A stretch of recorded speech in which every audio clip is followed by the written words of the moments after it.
Deuteronomy, chapter 1.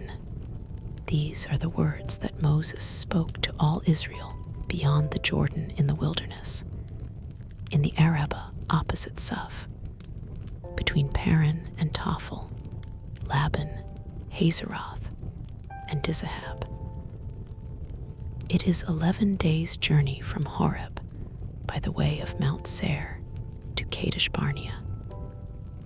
In the 40th year, on the first day of the 11th month, Moses spoke to the people of Israel according to all that the Lord had given him in commandment to them, after he had defeated Sihon the king of the Amorites, who lived in Heshbon, and Og the king of Bashan, who lived in Ashtaroth and in Edrei. Beyond the Jordan, in the land of Moab, Moses undertook to explain this law, saying, "The Lord our God said to us in Horeb, 'You have stayed long enough at this mountain. Turn and take your journey, and go to the hill country of the Amorites, and to all their neighbors in the Arabah, in the hill country and in the lowland, and in the Negeb, and by the seacoast, the land of the Canaanites, and Lebanon as far as the great river, the river Euphrates. Behold, I have set the land before you. Go in and take possession of the land that the Lord swore to your fathers, to Abraham, to Isaac, and to Jacob, to give to them, and to their offspring after them. At that time I said to you, I am not able to bear you by myself. The Lord your God has multiplied you, and behold, you are this day as numerous as the stars of heaven. May the Lord, the God of your fathers, make you 1,000 times as many as you are and bless you, as he has promised you. How can I bear by myself the weight and burden of you and your strife? Choose for your tribes wise, understanding, and experienced men, and I will appoint them as your heads." And you answered me, "The thing that you have spoken is good for us to do." So I took the heads of your tribes, wise and experienced men, and set them as heads over you, commanders of thousands, commanders of hundreds, commanders of 50s, commanders of 10s, and officers throughout your tribes. And I charged your judges at that time, hear the cases between your brothers, and judge righteously between a man and his brother, or the alien who is with him. You shall not be partial in judgment. You shall hear the small and the great alike. You shall not be intimidated by anyone, for the judgment is God's. And the case that is too hard for you, you shall bring to me, and I will hear it. And I commanded you at that time all the things that you should do. Then we set out from Horeb and went through all that great and terrifying wilderness that you saw, on the way to the hill country of the Amorites, as the Lord our God commanded us. And we came to Kadesh Barnea. And I said to you, "You have come to the hill country of the Amorites, which the Lord our God is giving us. See, the Lord your God has set the land before you.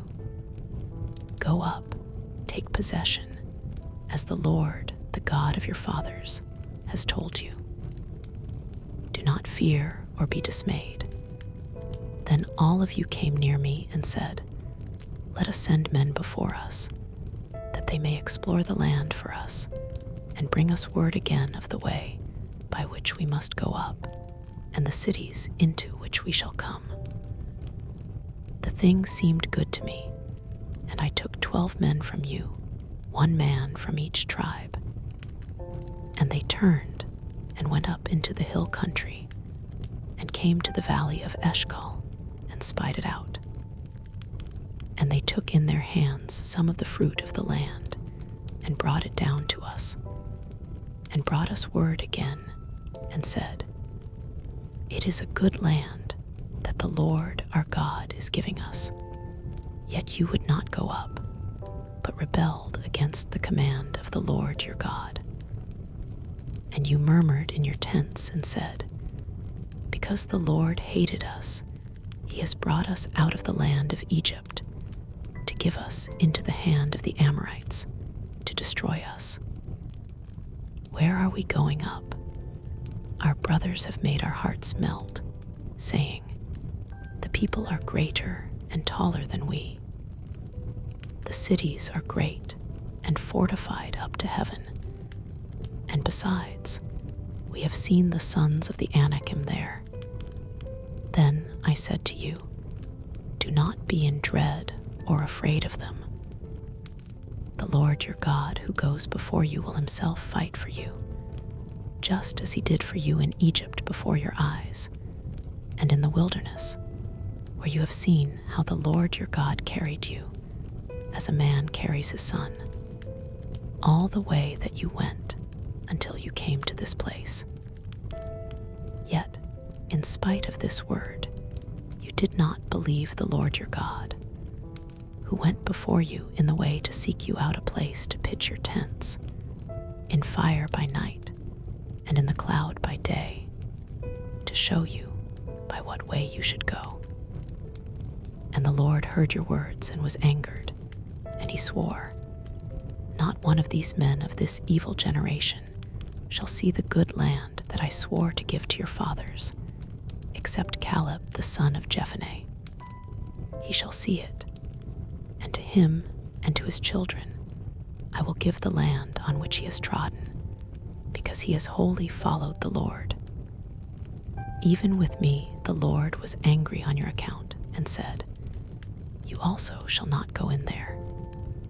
Joshua the son of Nun, who stands before you, he shall enter. Encourage him, for he shall cause Israel to inherit it. And as for your little ones, who you said would become a prey, and your children, who today have no knowledge of good or evil, they shall go in there. And to them I will give it, and they shall possess it. But as for you, turn and journey into the wilderness in the direction of the Red Sea. Then you answered me, we have sinned against the Lord. We ourselves will go up and fight, just as the Lord our God commanded us.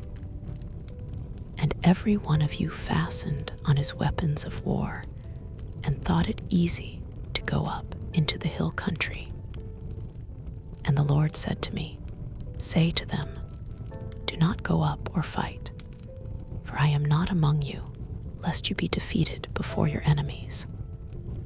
So I spoke to you, and you would not listen, but you rebelled against the command of the Lord, and presumptuously went up into the hill country. Then the Amorites who lived in that hill country came out against you, and chased you as bees do, and beat you down in Seir as far as Hormah. And you returned and wept before the Lord. But the Lord did not listen to your voice, or give ear to you. So you remained at Kadesh many days, the time that you remained there. Chapter 2. Then we turned and journeyed into the wilderness in the direction of the Red Sea, as the Lord told me. And for many days we traveled around Mount Seir. Then the Lord said to me, you have been traveling around this mountain country long enough. Turn northward and command the people. You are about to pass through the territory of your brothers, the people of Esau, who live in Seir, and they will be afraid of you. So be very careful. Do not contend with them, for I will not give you any of their land, no, not so much as for the sole of the foot to tread on, because I have given Mount Seir to Esau as a possession. You shall purchase food from them with money, that you may eat, and you shall also buy water from them with money, that you may drink. For the Lord your God has blessed you in all the work of your hands. He knows you're going through this great wilderness. These 40 years, the Lord your God has been with you. You have lacked nothing. So we went on, away from our brothers, the people of Esau who live in Seir, away from the Arabah road from Elath and Ezion-Geber. And we turned and went in the direction of the wilderness of Moab. And the Lord said to me, "Do not harass Moab or contend with them in battle, for I will not give you any of their land for a possession, because I have given Ar to the people of Lot for a possession. The Emim formerly lived there, a people great and many, and tall as the Anakim. Like the Anakim, they are also counted as Rephaim, but the Moabites call them Emim.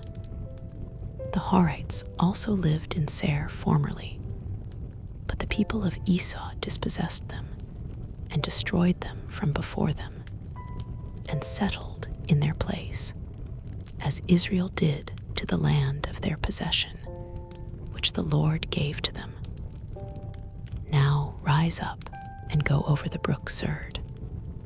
So we went over the brook Serd, and the time from our leaving Kadesh Barnea until we crossed the brook Serd was 38 years, until the entire generation, that is, the men of war, had perished from the camp, as the Lord had sworn to them.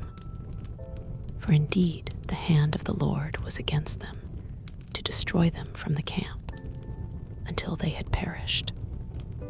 So as soon as all the men of war had perished and were dead from among the people, the Lord said to me, "Today you are to cross the border of Moab at Ar. And when you approach the territory of the people of Ammon, do not harass them or contend with them, for I will not give you any of the land of the people of Ammon as a possession, because I have given it to the people of Lot for a possession. It is also counted as a land of Rephaim. Rephaim formerly lived there, but the Ammonites call them Samzamim, a people great and many, and tall as the Anakim. But the Lord destroyed them before the Ammonites, and they dispossessed them, and settled in their place, as he did for the people of Esau who live in Seir, when he destroyed the Horites before them, and they dispossessed them, and settled in their place even to this day. As for the Avim, who lived in villages as far as Gaza, the Caphtorim, who came from Caphtor, destroyed them and settled in their place. Rise up, set out on your journey, and go over the valley of the Arnon. Behold, I have given into your hand Sihon the king of Heshbon, the Amorite, and his land. Begin to take possession and contend with him in battle. This day I will begin to put the dread and fear of you on the peoples who are under the whole heaven, who shall hear the report of you and shall tremble and be in anguish because of you. So I sent messengers from the wilderness of Kedemoth to Sihon the king of Heshbon with words of peace, saying, "Let me pass through your land. I will go only by the road. I will turn aside neither to the right nor to the left. You shall sell me food for money, that I may eat, and give me water for money, that I may drink. Only let me pass through on foot, as the sons of Esau who live in Seir, and the Moabites who live in Ar did for me, until I go over the Jordan into the land that the Lord our God is giving us." But Sihon, the king of Heshbon, would not let us pass by him, for the Lord your God hardened his spirit and made his heart obstinate, that he might give him into your hand, as he is this day. And the Lord said to me, Behold, I have begun to give Sihon and his land over to you. Begin to take possession, that you may occupy his land." Then Sihon came out against us, he and all his people, to battle at Jahaz. And the Lord our God gave him over to us, and we defeated him and his sons and all his people. And we captured all his cities at that time, and devoted to destruction every city, men, women, and children. We left no survivors. Only the livestock we took as spoil for ourselves, with the plunder of the cities that we captured. From Aroer, which is on the edge of the valley of the Arnon, and from the city that is in the valley, as far as Gilead, there was not a city too high for us. The Lord our God gave all into our hands. Only to the land of the sons of Ammon you did not draw near, that is, to all the banks of the river Jabbok and the cities of the hill country, whatever the Lord our God had forbidden us. Chapter 3. Then we turned and went up the way to Bashan. And Og the king of Bashan came out against us, he and all his people, to battle at Edrei. But the Lord said to me, "Do not fear him, for I have given him and all his people and his land into your hand. And you shall do to him as you did to Sihon the king of the Amorites, who lived at Heshbon." So the Lord our God gave into our hand Og also, the king of Bashan, and all his people, and we struck him down until he had no survivor left. And we captured all his cities at that time. There was not a city that we did not take from them. 60 cities, the whole region of Argob, the kingdom of Og in Bashan. All these were cities fortified with high walls, gates, and bars, besides very many unwalled villages. And we devoted them to destruction, as we did to Sihon the king of Heshbon, devoting to destruction every city, men, women, and children. But all the livestock and the spoil of the cities we took as our plunder. But we took the land at that time out of the hand of the 2 kings of the Amorites who were beyond the Jordan, from the valley of the Arnon to Mount Hermon. The Sidonians call Hermon Syrian, while the Amorites call it Senir. All the cities of the tableland, and all Gilead, and all Bashan, as far as Salcah and Edrei, cities of the kingdom of Og in Bashan. For only Og, the king of Bashan, was left of the remnant of the Rephaim. Behold, his bed was a bed of iron. Is it not in Rabbah of the Ammonites? 9 cubits was its length, and 4 cubits its breadth, according to the common cubit.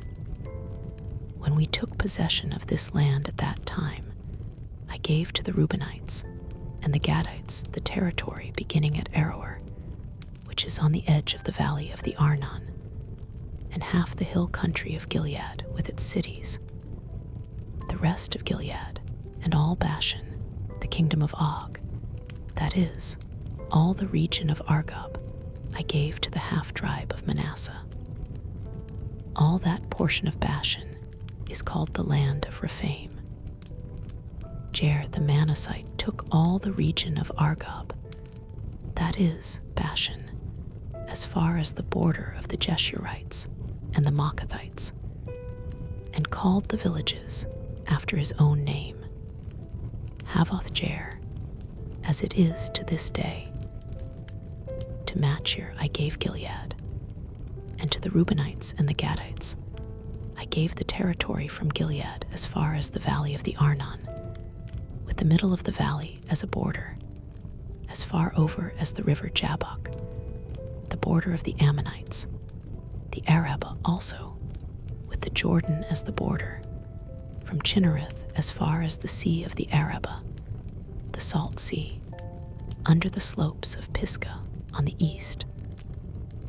And I commanded you at that time, saying, the Lord your God has given you this land to possess. All your men of valor shall cross over armed before your brothers, the people of Israel. Only your wives, your little ones, and your livestock, I know that you have much livestock, shall remain in the cities that I have given you, until the Lord gives rest to your brothers, as to you. And they also occupy the land that the Lord your God gives them beyond the Jordan. Then each of you may return to his possession, which I have given you. And I commanded Joshua at that time, your eyes have seen all that the Lord your God has done to these two kings. So will the Lord do to all the kingdoms into which you are crossing. You shall not fear them, for it is the Lord your God who fights for you. And I pleaded with the Lord at that time, saying, O Lord God, you have only begun to show your servant your greatness and your mighty hand. For what God is there in heaven or on earth who can do such works and mighty acts as yours? Please let me go over and see the good land beyond the Jordan, that good hill country and Lebanon. But the Lord was angry with me because of you and would not listen to me. And the Lord said to me, enough from you, do not speak to me of this matter again. Go up to the top of Pisgah and lift up your eyes westward and northward and southward and eastward, and look at it with your eyes. For you shall not go over this Jordan, but charge Joshua and encourage and strengthen him, for he shall go over at the head of this people, and he shall put them in possession of the land that you shall see. So we remained in the valley opposite Beth Peor. Chapter 4. And now, O Israel, listen to the statutes and the rules that I am teaching you, and do them, that you may live, and go in and take possession of the land that the Lord, the God of your fathers, is giving you. You shall not add to the word that I command you, nor take from it, that you may keep the commandments of the Lord your God that I command you. Your eyes have seen what the Lord did at Baal Peor, for the Lord your God destroyed from among you all the men who followed the Baal of Peor. But you who held fast to the Lord your God are all alive today. See, I have taught you statutes and rules, as the Lord my God commanded me, that you should do them in the land that you are entering to take possession of it. Keep them and do them, for that will be your wisdom and your understanding in the sight of the peoples, who, when they hear all these statutes, will say, surely this great nation is a wise and understanding people. For what great nation is there that has a God near to it, as the Lord our God is to us, whenever we call upon him? And what great nation is there that has statutes and rules so righteous as all this law that I set before you today? Only take care and keep your soul diligently, lest you forget the things that your eyes have seen, and lest they depart from your heart all the days of your life. Make them known to your children and your children's children, how on the day that you stood before the Lord your God at Horeb, the Lord said to me, gather the people to me, that I may let them hear my words, so that they may learn to fear me all the days that they live on the earth, and that they may teach their children so. And you came near and stood at the foot of the mountain, while the mountain burned with fire to the heart of heaven, wrapped in darkness, cloud, and gloom. Then the Lord spoke to you out of the midst of the fire. You heard the sound of words, but saw no form. There was only a voice. And he declared to you his covenant, which he commanded you to perform. That is, the 10 Commandments. And he wrote them on 2 tablets of stone. And the Lord commanded me at that time to teach you statutes and rules, that you might do them in the land that you are going over to possess. Therefore, watch yourselves very carefully, since you saw no form on the day that the Lord spoke to you at Horeb out of the midst of the fire. Beware lest you act corruptly by making a carved image for yourselves in the form of any figure, the likeness of male or female, the likeness of any animal that is on the earth, the likeness of any winged bird that flies in the air, the likeness of anything that creeps on the ground, the likeness of any fish that is in the water under the earth. And beware lest you raise your eyes to heaven, and when you see the sun and the moon and the stars, all the host of heaven, you be drawn away and bow down to them and serve them, things that the Lord your God has allotted to all the peoples under the whole heaven. But the Lord has taken you and brought you out of the iron furnace, out of Egypt, to be a people of his own inheritance, as you are this day. Furthermore, the Lord was angry with me because of you, and he swore that I should not cross the Jordan, and that I should not enter the good land that the Lord your God is giving you for an inheritance. For I must die in this land. I must not go over the Jordan, but you shall go over and take possession of that good land. Take care, lest you forget the covenant of the Lord your God, which he made with you, and make a carved image, the form of anything that the Lord your God has forbidden you. For the Lord your God is a consuming fire, a jealous God.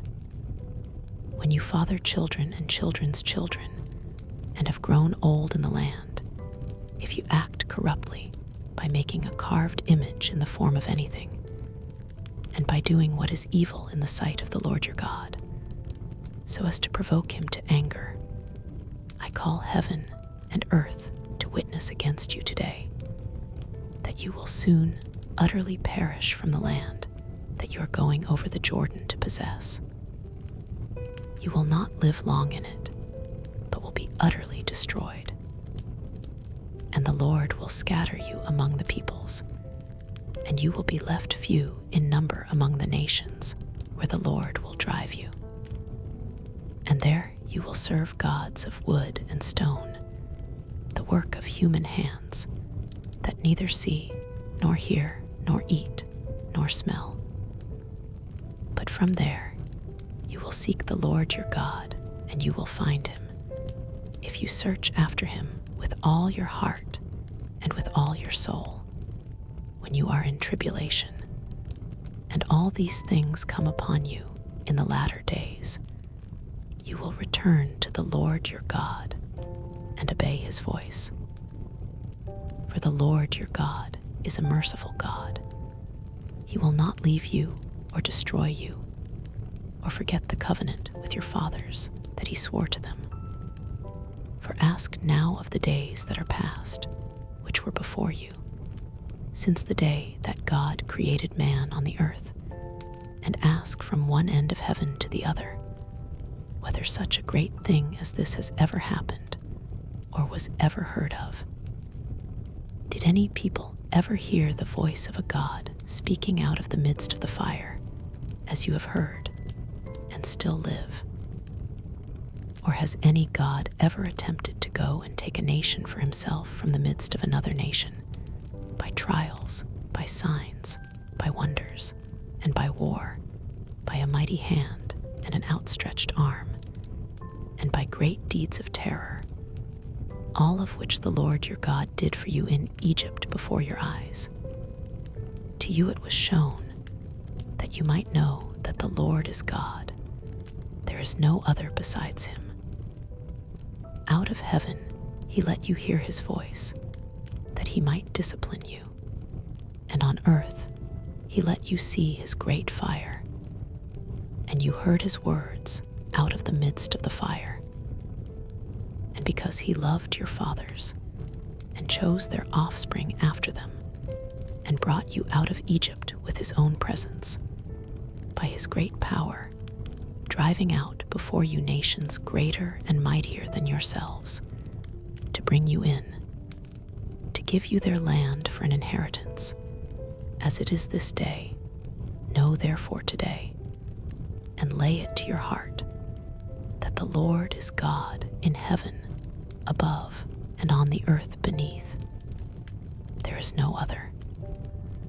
Therefore you shall keep his statutes and his commandments, which I command you today, that it may go well with you and with your children after you, and that you may prolong your days in the land that the Lord your God is giving you for all time. Then Moses set apart 3 cities in the east beyond the Jordan, that the manslayer might flee there.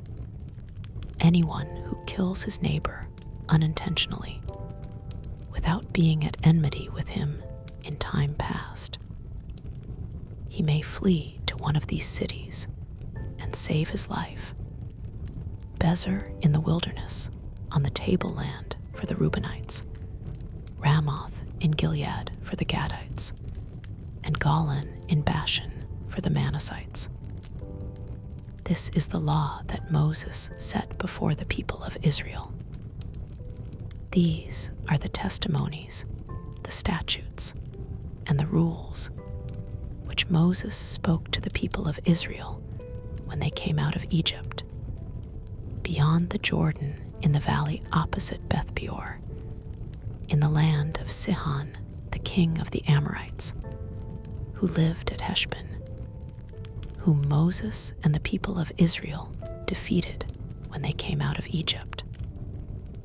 And they took possession of his land and the land of Og, the king of Bashan, the 2 kings of the Amorites, who lived to the east beyond the Jordan, from Aroer, which is on the edge of the valley of the Arnon, as far as Mount Sirion, that is Hermon, together with all the Arabah on the east side of the Jordan, as far as the sea of the Arabah, under the slopes of Pisgah. Chapter 5. And Moses summoned all Israel and said to them, Hear, O Israel, the statutes and the rules that I speak in your hearing today, and you shall learn them and be careful to do them. The Lord our God made a covenant with us in Horeb. Not with our fathers did the Lord make this covenant, but with us, who are all of us here alive today. The Lord spoke with you face to face at the mountain, out of the midst of the fire, while I stood between the Lord and you at that time, to declare to you the word of the Lord. For you were afraid because of the fire, and you did not go up into the mountain. He said, I am the Lord your God, who brought you out of the land of Egypt, out of the house of slavery. You shall have no other gods before me. You shall not make for yourself a carved image, or any likeness of anything that is in heaven above, or that is on the earth beneath, or that is in the water under the earth. You shall not bow down to them or serve them. For I, the Lord your God, am a jealous God, visiting the iniquity of the fathers on the children, to the 3rd and fourth generation of those who hate me, but showing steadfast love to thousands of those who love me and keep my commandments.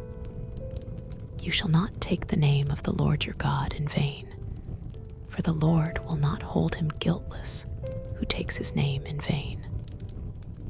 Observe the Sabbath day to keep it holy, as the Lord your God commanded you.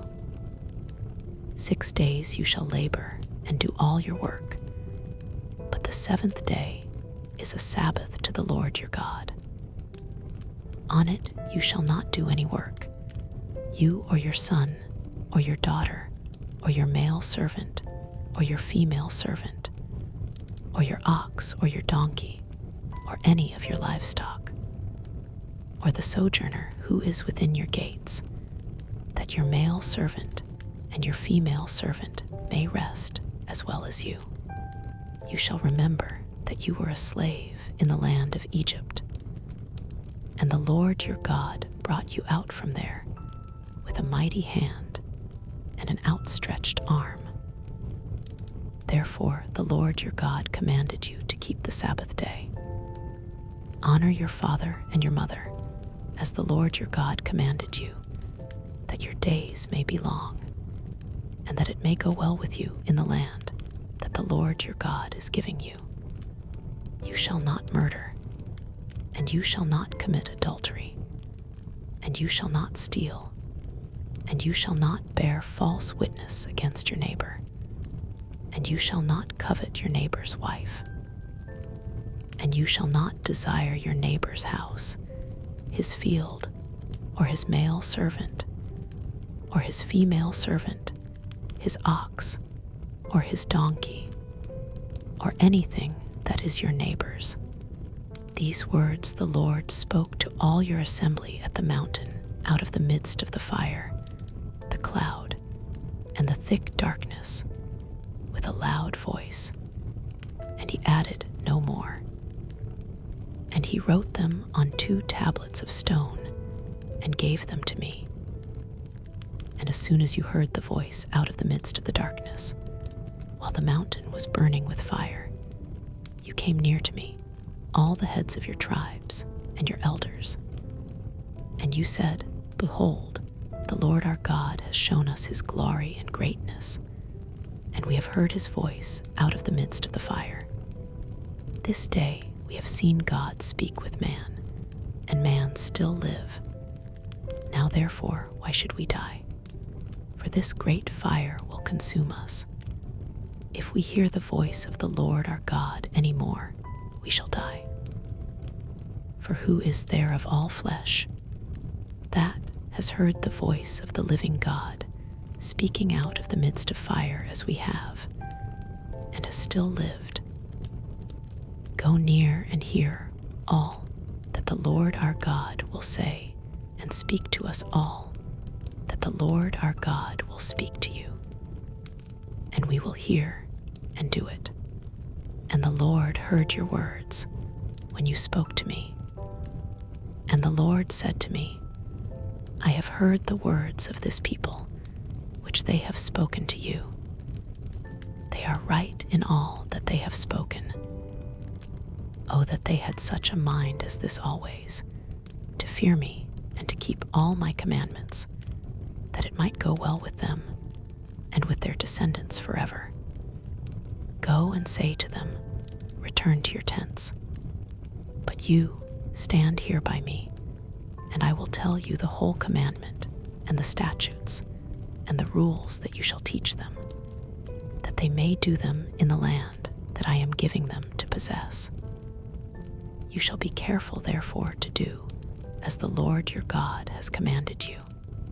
You shall not turn aside to the right hand or to the left. You shall walk in all the way that the Lord your God has commanded you, that you may live, and that it may go well with you, and that you may live long in the land that you shall possess. Chapter 6. Now this is the commandment, the statutes, and the rules that the Lord your God commanded me to teach you, that you may do them in the land to which you are going over, to possess it, that you may fear the Lord your God, you and your son and your son's son, by keeping all his statutes and his commandments, which I command you, all the days of your life, and that your days may be long. Hear therefore, O Israel, and be careful to do them, that it may go well with you, and that you may multiply greatly, as the Lord, the God of your fathers, has promised you, in a land flowing with milk and honey. Hear, O Israel, the Lord our God, the Lord is one. You shall love the Lord your God with all your heart, and with all your soul, and with all your might. And these words that I command you today shall be on your heart. You shall teach them diligently to your children, and shall talk of them when you sit in your house, and when you walk by the way, and when you lie down, and when you rise. You shall bind them as a sign on your hand, and they shall be as frontlets between your eyes. You shall write them on the doorposts of your house and on your gates. And when the Lord your God brings you into the land that he swore to your fathers, to Abraham, to Isaac, and to Jacob, to give you with great and good cities that you did not build, and houses full of all good things that you did not fill, and cisterns that you did not dig, and vineyards and olive trees that you did not plant. And when you eat and are full, then take care lest you forget the Lord, who brought you out of the land of Egypt, out of the house of slavery. It is the Lord your God you shall fear. Him you shall serve, and by his name you shall swear. You shall not go after other gods, the gods of the peoples who are around you. For the Lord your God in your midst is a jealous God, lest the anger of the Lord your God be kindled against you, and he destroy you from off the face of the earth. You shall not put the Lord your God to the test, as you tested him at Massah. You shall diligently keep the commandments of the Lord your God, and his testimonies and his statutes, which he has commanded you. And you shall do what is right and good in the sight of the Lord, that it may go well with you, and that you may go in and take possession of the good land that the Lord swore to give to your fathers, by thrusting out all your enemies from before you, as the Lord has promised. When your son asks you in time to come, what is the meaning of the testimonies and the statutes and the rules that the Lord our God has commanded you?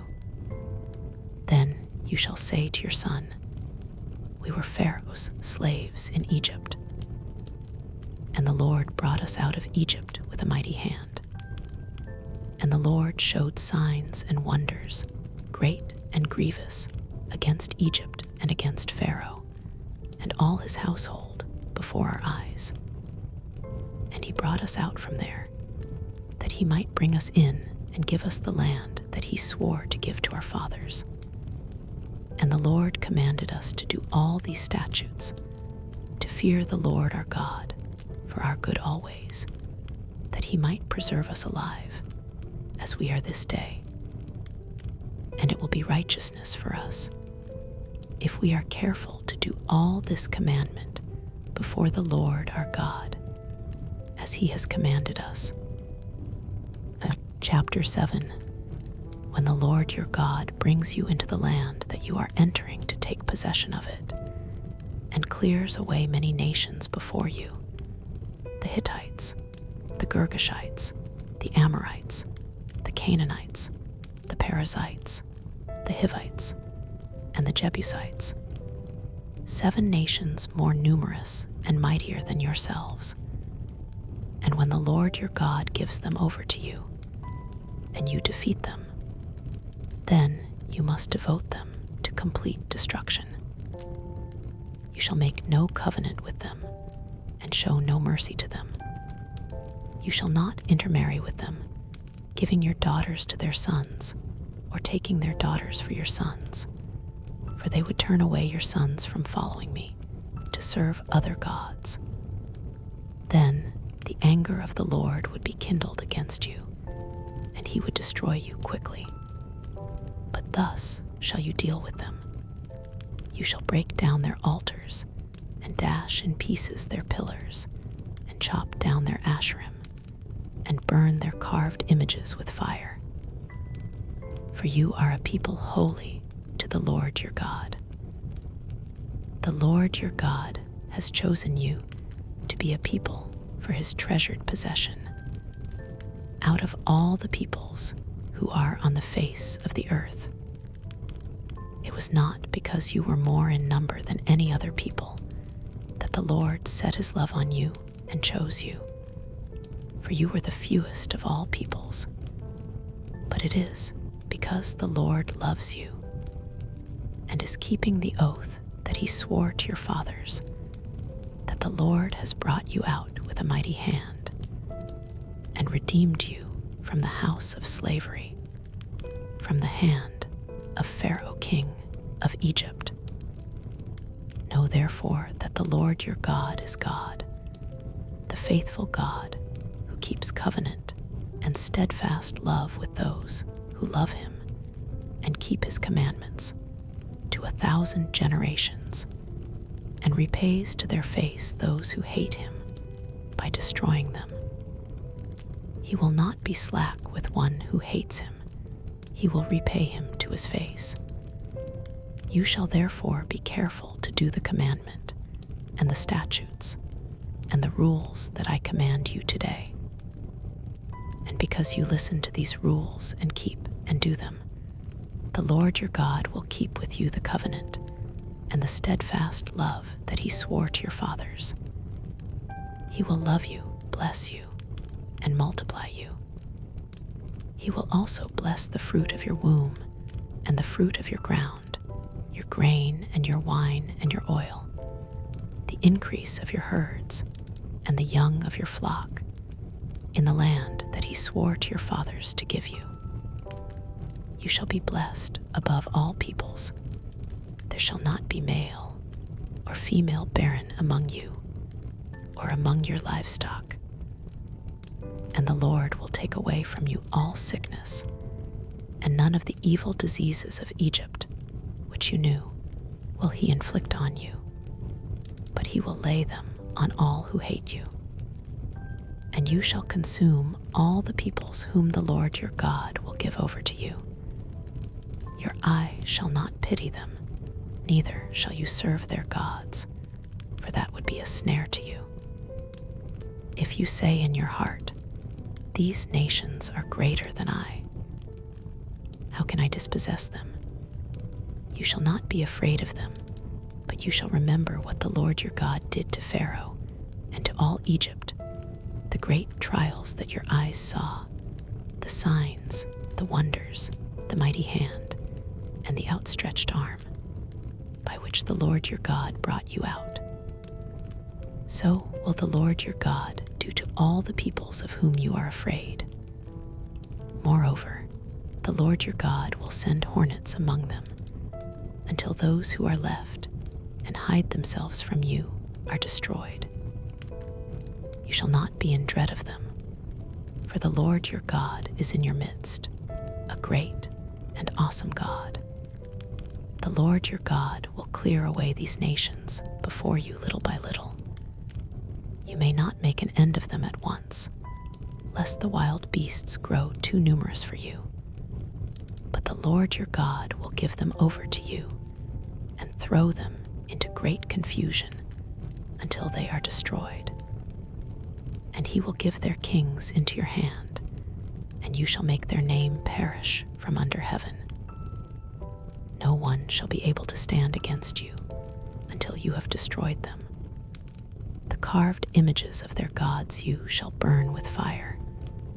You shall not covet the silver or the gold that is on them, or take it for yourselves, lest you be ensnared by it, for it is an abomination to the Lord your God. And you shall not bring an abominable thing into your house, and become devoted to destruction like it. You shall utterly detest and abhor it, for it is devoted to destruction. Chapter 8. The whole commandment that I command you today you shall be careful to do, that you may live and multiply, and go in and possess the land that the Lord swore to give to your fathers. And you shall remember the whole way that the Lord your God has led you these 40 years in the wilderness, that he might humble you, testing you to know what was in your heart, whether you would keep his commandments or not. And he humbled you and let you hunger and fed you with manna, which you did not know, nor did your fathers know, that he might make you know that man does not live by bread alone, but man lives by every word that comes from the mouth of the Lord. Your clothing did not wear out on you, and your foot did not swell these 40 years. Know then in your heart that, as a man disciplines his son, the Lord your God disciplines you. So you shall keep the commandments of the Lord your God by walking in his ways and by fearing him. For the Lord your God is bringing you into a good land, a land of brooks of water, of fountains and springs, flowing out in the valleys and hills, a land of wheat and barley, of vines and fig trees and pomegranates, a land of olive trees and honey, a land in which you will eat bread without scarcity, in which you will lack nothing, a land whose stones are iron, and out of whose hills you can dig copper. And you shall eat and be full, and you shall bless the Lord your God for the good land he has given you.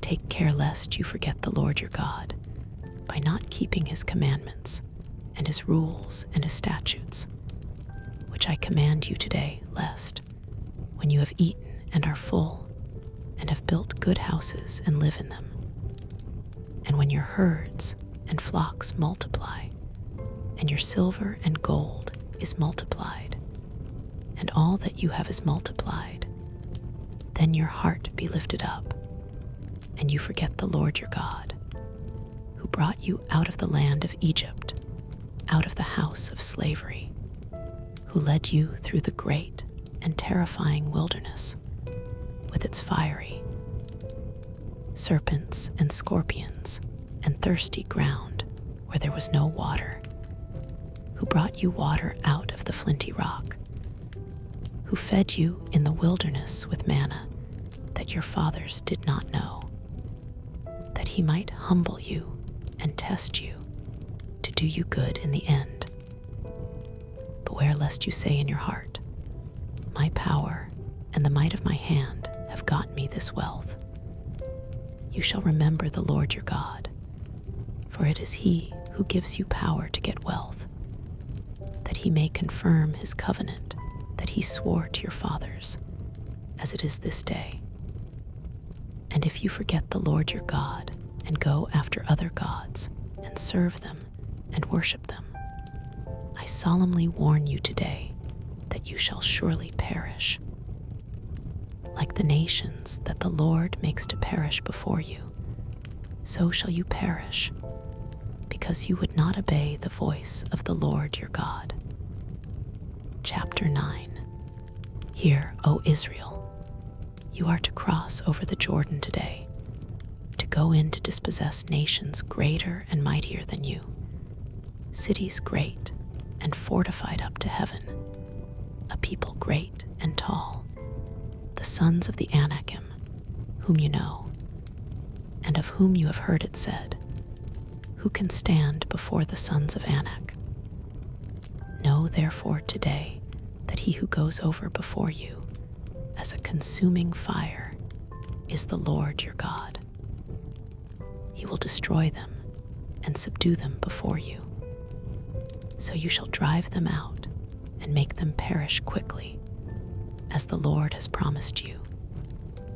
Do not say in your heart, after the Lord your God has thrust them out before you, "It is because of my righteousness that the Lord has brought me in to possess this land," whereas it is because of the wickedness of these nations that the Lord is driving them out from before you. Not because of your righteousness or the uprightness of your heart are you going in to possess their land, but because of the wickedness of these nations, the Lord your God is driving them out from before you, and that he may confirm the word that the Lord swore to your fathers, to Abraham, to Isaac, and to Jacob.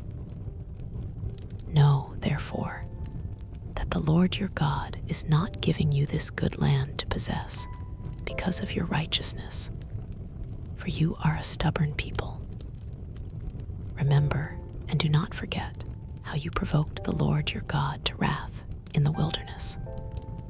From the day you came out of the land of Egypt until you came to this place, you have been rebellious against the Lord. Even at Horeb, you provoked the Lord to wrath, and the Lord was so angry with you that he was ready to destroy you. When I went up the mountain to receive the tablets of stone, the tablets of the covenant that the Lord made with you, I remained on the mountain 40 days and 40 nights. I neither ate bread nor drank water. And the Lord gave me the 2 tablets of stone written with the finger of God, and on them were all the words that the Lord had spoken with you on the mountain out of the midst of the fire on the day of the assembly. And at the end of 40 days and 40 nights, the Lord gave me the 2 tablets of stone, the tablets of the covenant. Then the Lord said to me, "Arise, go down quickly from here, for your people whom you have brought from Egypt have acted corruptly. They have turned aside quickly out of the way that I commanded them. They have made themselves a metal image. Furthermore, the Lord said to me, I have seen this people, and behold, it is a stubborn people. Let me alone, that I may destroy them and blot out their name from under heaven. And I will make of you a nation mightier and greater than they." So I turned and came down from the mountain, and the mountain was burning with fire. And the 2 tablets of the covenant were in my 2 hands. And I looked, and behold, you had sinned against the Lord your God. You had made yourselves a golden calf.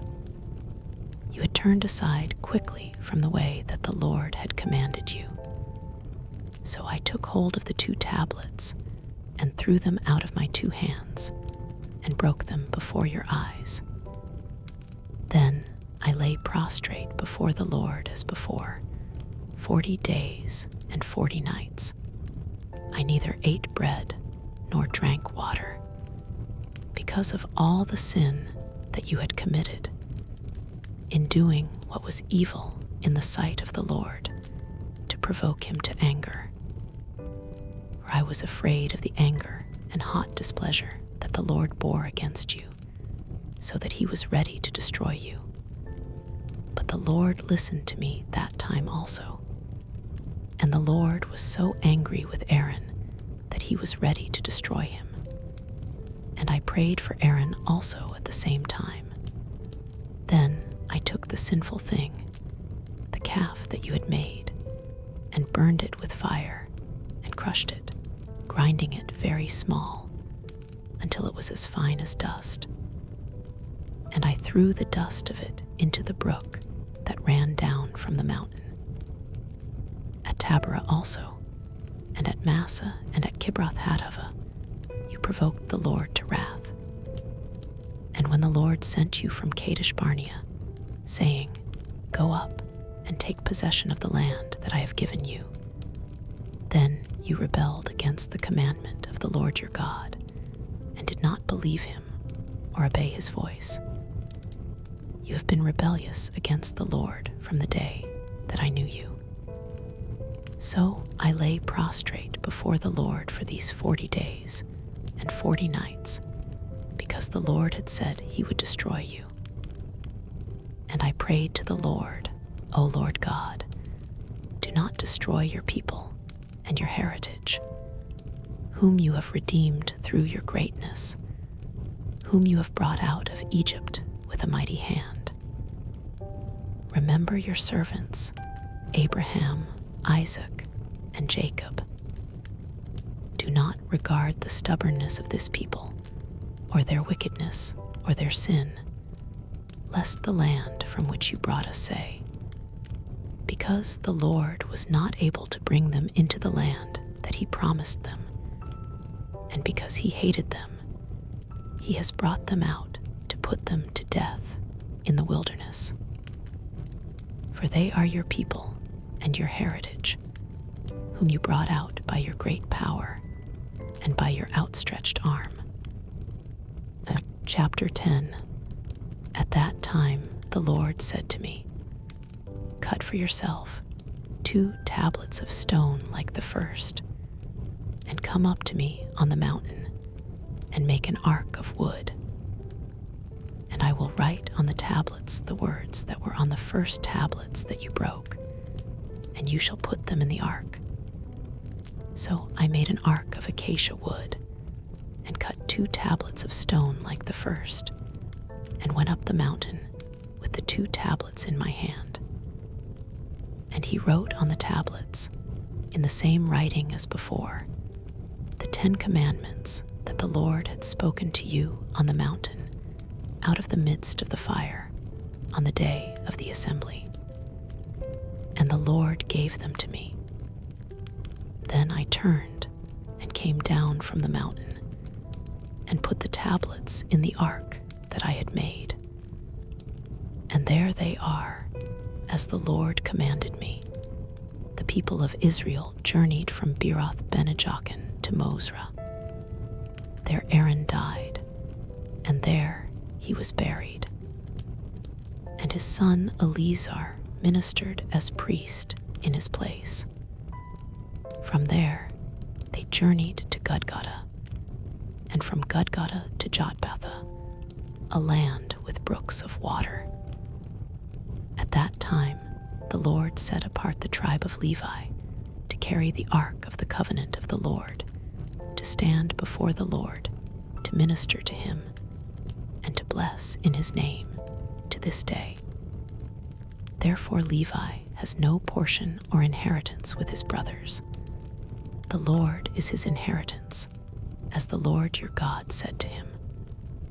I myself stayed on the mountain, as at the first time, 40 days and 40 nights, and the Lord listened to me that time also. The Lord was unwilling to destroy you. And the Lord said to me, arise, go on your journey at the head of the people, so that they may go in and possess the land, which I swore to their fathers to give them. And now, Israel, what does the Lord your God require of you, but to fear the Lord your God, to walk in all his ways, to love him, to serve the Lord your God with all your heart and with all your soul, and to keep the commandments and statutes of the Lord, which I am commanding you today for your good. Behold, to the Lord your God belong heaven and the heaven of heavens, the earth with all that is in it. Yet the Lord set his heart in love on your fathers, and chose their offspring after them, you above all peoples, as you are this day. Circumcise therefore the foreskin of your heart, and be no longer stubborn. For the Lord your God is God of gods, and Lord of lords, the great, the mighty, and the awesome God, who is not partial and takes no bribe. He executes justice for the fatherless and the widow, and loves the sojourner, giving him food and clothing. Love the sojourner, therefore, for you were sojourners in the land of Egypt. You shall fear the Lord your God.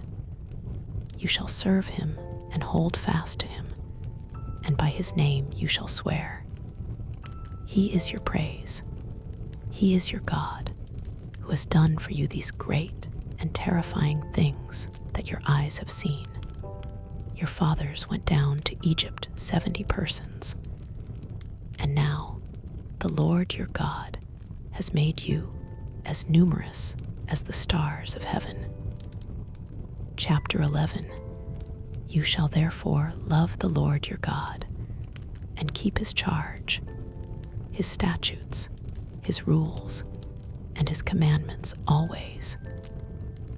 And consider today, since I am not speaking to your children who have not known or seen it, consider the discipline of the Lord your God, his greatness, his mighty hand and his outstretched arm, his signs and his deeds that he did in Egypt to Pharaoh the king of Egypt and to all his land, and what he did to the army of Egypt, to their horses and to their chariots, how he made the water of the Red Sea flow over them as they pursued after you, and how the Lord has destroyed them to this day, and what he did to you in the wilderness until you came to this place, and what he did to Dathan and Abiram, the sons of Eliab, son of Reuben, how the earth opened its mouth and swallowed them up, with their households, their tents, and every living thing that followed them, in the midst of all Israel. For your eyes have seen all the great work of the Lord that he did. You shall therefore keep the whole commandment that I command you today, that you may be strong, and go in and take possession of the land that you are going over to possess, and that you may prolong your days in the land that the Lord swore to your fathers to give to them and to their offspring, a land flowing with milk and honey. For the land that you are entering to take possession of it is not like the land of Egypt, from which you have come, where you sowed your seed and irrigated it with your feet, like a garden of vegetables. But the land that you are going over to possess is a land of hills and valleys, which drinks water by the rain from heaven, a land that the Lord your God cares for. The eyes of the Lord your God are always upon it, from the beginning of the year to the end of the year. And if you will indeed obey my commandments that I command you today, to love the Lord your God, and to serve him with all your heart and with all your soul, he will give the rain for your land in its season, the early rain and the later rain, that you may gather in your grain and your wine and your oil. And he will give grass in your fields for your livestock, and you shall eat and be full. Take care lest your heart be deceived, and you turn aside and serve other gods and worship them. Then the anger of the Lord will be kindled against you, and he will shut up the heavens, so that there will be no rain, and the land will yield no fruit, and you will perish quickly off the good land that the Lord is giving you.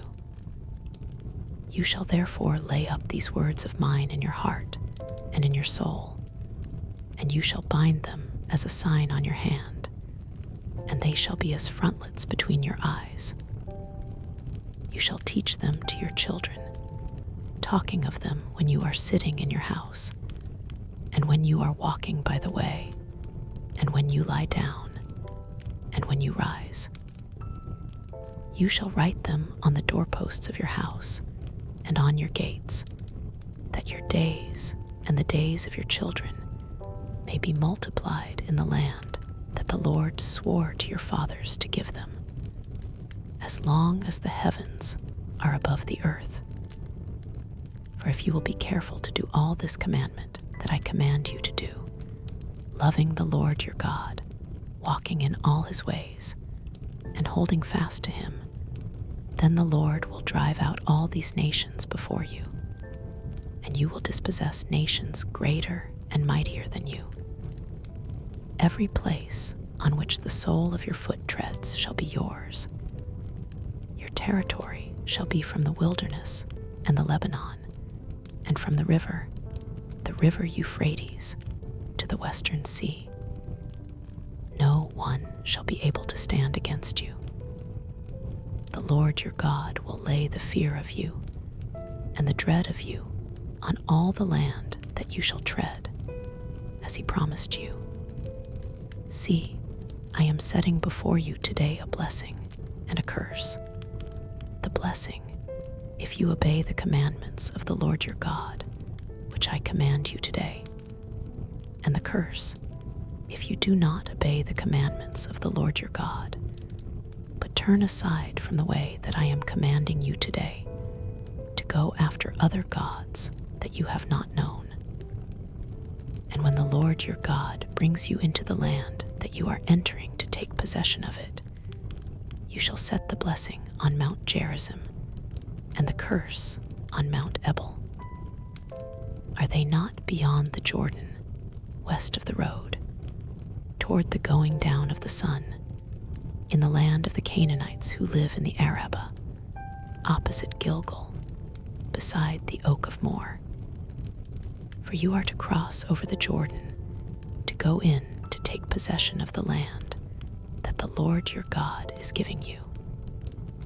And when you possess it and live in it, you shall be careful to do all the statutes and the rules that I am setting before you today.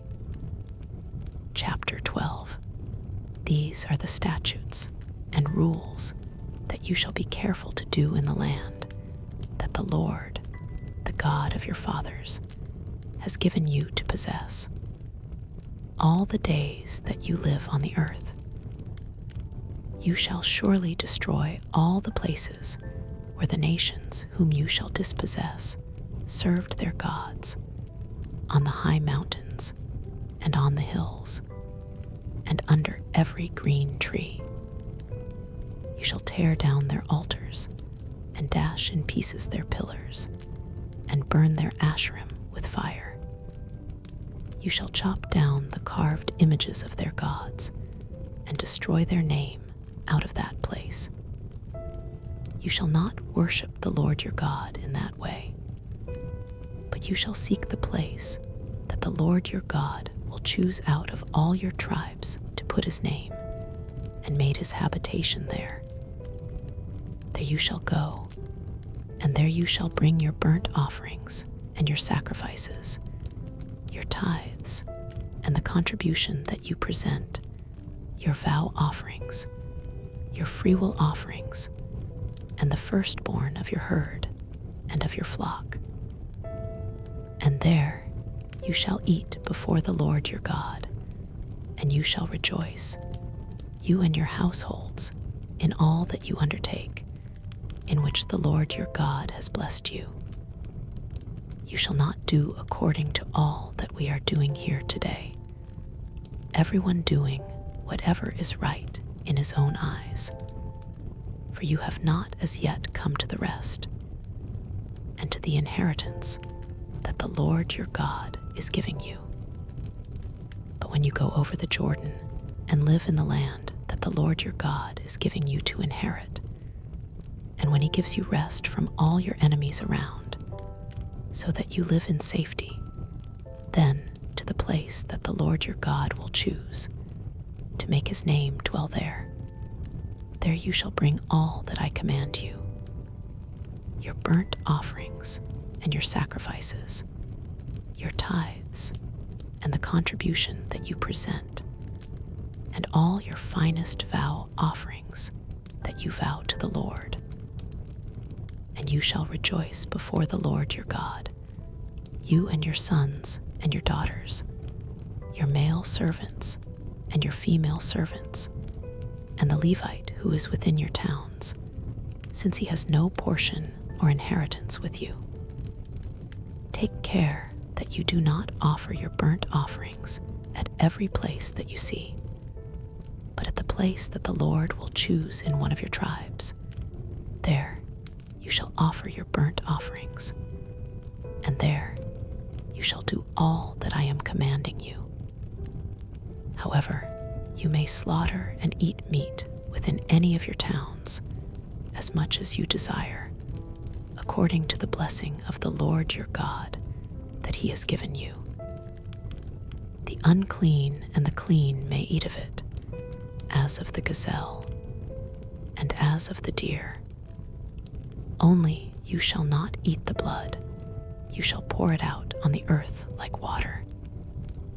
You may not eat within your towns the tithe of your grain, or of your wine, or of your oil, or the firstborn of your herd, or of your flock, or any of your vow offerings that you vow, or your freewill offerings, or the contribution that you present.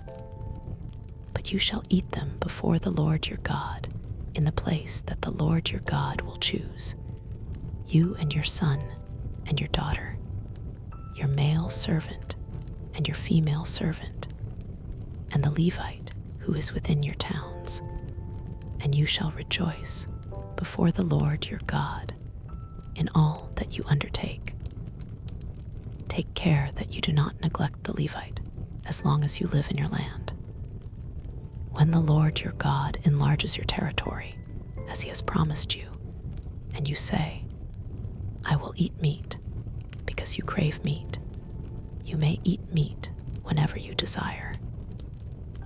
If the place that the Lord your God will choose to put his name there is too far from you, then you may kill any of your herd or your flock, which the Lord has given you, as I have commanded you, and you may eat within your towns as much as you desire.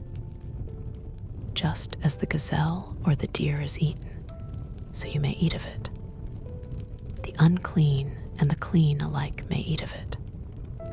Only be sure that you do not eat the blood, for the blood is the life, and you shall not eat the life with the flesh. You shall not eat it. You shall pour it out on the earth like water. You shall not eat it, that it may go well with you and with your children after you, when you do what is right in the sight of the Lord. But the holy things that are due from you, and your vow offerings, you shall take, and you shall go to the place that the Lord will choose, and offer your burnt offerings, the flesh and the blood, on the altar of the Lord your God. The blood of your sacrifices shall be poured out on the altar of the Lord your God, but the flesh you may eat. Be careful to obey all these words that I command you, that it may go well with you and with your children after you forever, when you do what is good and right in the sight of the Lord your God. When the Lord your God cuts off before you the nations whom you go in to dispossess, and you dispossess them and dwell in their land, take care that you be not ensnared to follow them after they have been destroyed before you, and that you do not inquire about their gods, saying, how did these nations serve their gods, that I also may do the same? You shall not worship the Lord your God in that way, for every abominable thing that the Lord hates they have done for their gods. For they even burn their sons and their daughters in the fire to their gods. Everything that I command you, you shall be careful to do. You shall not add to it or take from it. Chapter 13. If a prophet or a dreamer of dreams arises among you and gives you a sign or a wonder, and the sign or wonder that he tells you comes to pass, and if he says, Let us go after other gods, which you have not known, and let us serve them. You shall not listen to the words of that prophet or that dreamer of dreams. For the Lord your God is testing you to know whether you love the Lord your God with all your heart and with all your soul. You shall walk after the Lord your God and fear him and keep his commandments and obey his voice, and you shall serve him and hold fast to him. But that prophet or that dreamer of dreams shall be put to death, because he has taught rebellion against the Lord your God, who brought you out of the land of Egypt and redeemed you out of the house of slavery, to make you leave the way in which the Lord your God commanded you to walk. So you shall purge the evil from your midst. If your brother, the son of your mother, or your son or your daughter, or the wife you embrace, or your friend, who is as your own soul, entices you secretly, saying, "Let us go and serve other gods," which neither you nor your fathers have known, some of the gods of the peoples who are around you, whether near you or far off from you, from the one end of the earth to the other, you shall not yield to him or listen to him, nor shall your eye pity him, nor shall you spare him, nor shall you conceal him. But you shall kill him. Your hand shall be first against him to put him to death, and afterward the hand of all the people. You shall stone him to death with stones, because he sought to draw you away from the Lord your God, who brought you out of the land of Egypt, out of the house of slavery. And all Israel shall hear and fear, and never again do any such wickedness as this among you.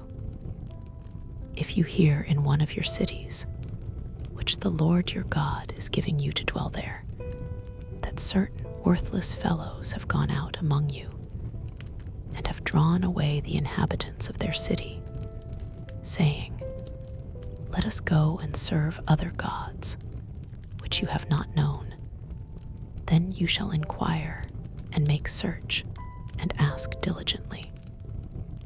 And behold, if it be true and certain that such an abomination has been done among you, you shall surely put the inhabitants of that city to the sword, devoting it to destruction, all who are in it and its cattle, with the edge of the sword. You shall gather all its spoil into the midst of its open square, and burn the city and all its spoil with fire, as a whole burnt offering to the Lord your God. It shall be a heap forever. It shall not be built again. None of the devoted things shall stick to your hand, that the Lord may turn from the fierceness of his anger, and show you mercy, and have compassion on you, and multiply you, as he swore to your fathers, if you obey the voice of the Lord your God, keeping all his commandments that I am commanding you today, and doing what is right in the sight of the Lord your God. Chapter 14. You are the sons of the Lord your God. You shall not cut yourselves, or make any baldness on your foreheads for the dead. For you are a people holy to the Lord your God, and the Lord has chosen you to be a people for his treasured possession, out of all the peoples who are on the face of the earth. You shall not eat any abomination. These are the animals you may eat: the ox, the sheep, the goat, the deer, the gazelle, the roebuck, the wild goat, the ibex, the antelope, and the mountain sheep. Every animal that parts the hoof, and has the hoof cloven in two, and chews the cud, among the animals you may eat.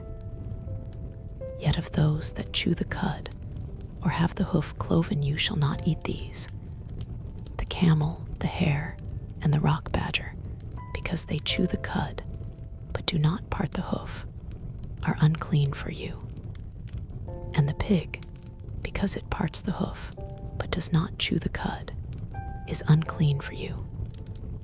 Their flesh you shall not eat, and their carcasses you shall not touch. Of all that are in the waters you may eat these. Whatever has fins and scales you may eat, and whatever does not have fins and scales you shall not eat. It is unclean for you. You may eat all clean birds, but these are the ones that you shall not eat: the eagle, the bearded vulture, the black vulture, the kite, the falcon of any kind, every raven of any kind, the ostrich, the nighthawk, the seagull, the hawk of any kind, the little owl and the great owl, the white owl, the jackdaw, the carrion vulture, and the cormorant, the stork, the heron of any kind, the hoopoe, and the bat. And all winged insects are unclean for you. They shall not be eaten. All clean winged things you may eat. You shall not eat anything that has died naturally. You may give it to the sojourner who is within your towns, that he may eat it, or you may sell it to a foreigner. For you are a people holy to the Lord your God. You shall not boil a young goat in its mother's milk. You shall tithe all the yield of your seed that comes from the field year by year. And before the Lord your God, in the place that he will choose, to make his name dwell there, you shall eat the tithe of your grain, of your wine, and of your oil, and the firstborn of your herd and flock, that you may learn to fear the Lord your God always. And if the way is too long for you, so that you are not able to carry the tithe, when the Lord your God blesses you, because the place is too far from you, which the Lord your God chooses, to set his name there, then you shall turn it into money, and bind up the money in your hand, and go to the place that the Lord your God chooses, and spend the money for whatever you desire: oxen, or sheep, or wine, or strong drink, whatever your appetite craves. And you shall eat there before the Lord your God and rejoice, you and your household. And you shall not neglect the Levite who is within your towns, for he has no portion or inheritance with you. At the end of every 3 years, you shall bring out all the tithe of your produce in the same year, and lay it up within your towns. And the Levite, because he has no portion or inheritance with you, and the sojourner, the fatherless, and the widow, who are within your towns, shall come and eat and be filled, that the Lord your God may bless you in all the work of your hands that you do. Chapter 15. At the end of every 7 years, you shall grant a release. And this is the manner of the release. Every creditor shall release what he has lent to his neighbor. He shall not exact it of his neighbor, his brother, because the Lord's release has been proclaimed. Of a foreigner you may exact it, but whatever of yours is with your brother your hand shall release. But there will be no poor among you, for the Lord will bless you in the land that the Lord your God is giving you for an inheritance to possess, if only you will strictly obey the voice of the Lord your God, being careful to do all this commandment that I command you today. For the Lord your God will bless you, as he promised you, and you shall lend to many nations, but you shall not borrow, and you shall rule over many nations, but they shall not rule over you. If among you one of your brothers should become poor, in any of your towns within your land that the Lord your God is giving you, you shall not harden your heart or shut your hand against your poor brother, but you shall open your hand to him and lend him sufficient for his need, whatever it may be. Take care lest there be an unworthy thought in your heart, and you say, "The 7th year, the year of release, is near," and your eye look grudgingly on your poor brother, and you give him nothing, and he cry to the Lord against you, and you be guilty of sin. You shall give to him freely, and your heart shall not be grudging when you give to him, because for this the Lord your God will bless you in all your work and in all that you undertake. For there will never cease to be poor in the land. Therefore I command you, you shall open wide your hand to your brother, to the needy, and to the poor in your land. If your brother, a Hebrew man or a Hebrew woman, is sold to you, he shall serve you 6 years, and in the 7th year you shall let him go free from you. And when you let him go free from you, you shall not let him go empty-handed. You shall furnish him liberally out of your flock, out of your thrashing floor, and out of your winepress. As the Lord your God has blessed you, you shall give to him. You shall remember that you were a slave in the land of Egypt, and the Lord your God redeemed you. Therefore I command you this today. But if he says to you, "I will not go out from you," because he loves you and your household, since he is well off with you, then you shall take an awl and put it through his ear into the door, and he shall be your slave forever. And to your female slave you shall do the same. It shall not seem hard to you when you let him go free from you. For at half the cost of a hired servant, he has served you 6 years. So the Lord your God will bless you in all that you do. All the firstborn males that are born of your herd and flock you shall dedicate to the Lord your God. You shall do no work with the firstborn of your herd, nor shear the firstborn of your flock. You shall eat it, you and your household, before the Lord your God year by year at the place that the Lord will choose. But if it has any blemish, if it is lame or blind, or has any serious blemish whatever, you shall not sacrifice it to the Lord your God. You shall eat it within your towns. The unclean and the clean alike may eat it, as though it were a gazelle or a deer. Only you shall not eat its blood. You shall pour it out on the ground like water. Chapter 16. Observe the month of Abib, and keep the Passover to the Lord your God. For in the month of Abib, the Lord your God brought you out of Egypt by night. And you shall offer the Passover sacrifice to the Lord your God, from the flock or the herd, at the place that the Lord will choose, to make his name dwell there. You shall eat no leavened bread with it. 7 days you shall eat it with unleavened bread, the bread of affliction, for you came out of the land of Egypt in haste, that all the days of your life you may remember the day when you came out of the land of Egypt. No leaven shall be seen with you in all your territory for 7 days, nor shall any of the flesh that you sacrifice on the evening of the first day remain all night until morning. You may not offer the Passover sacrifice within any of your towns that the Lord your God is giving you, but at the place that the Lord your God will choose, to make his name dwell there. There you shall offer the Passover sacrifice in the evening at sunset, at the very time you came out of Egypt. And you shall cook it and eat it at the place that the Lord your God will choose. And in the morning you shall turn and go to your tents.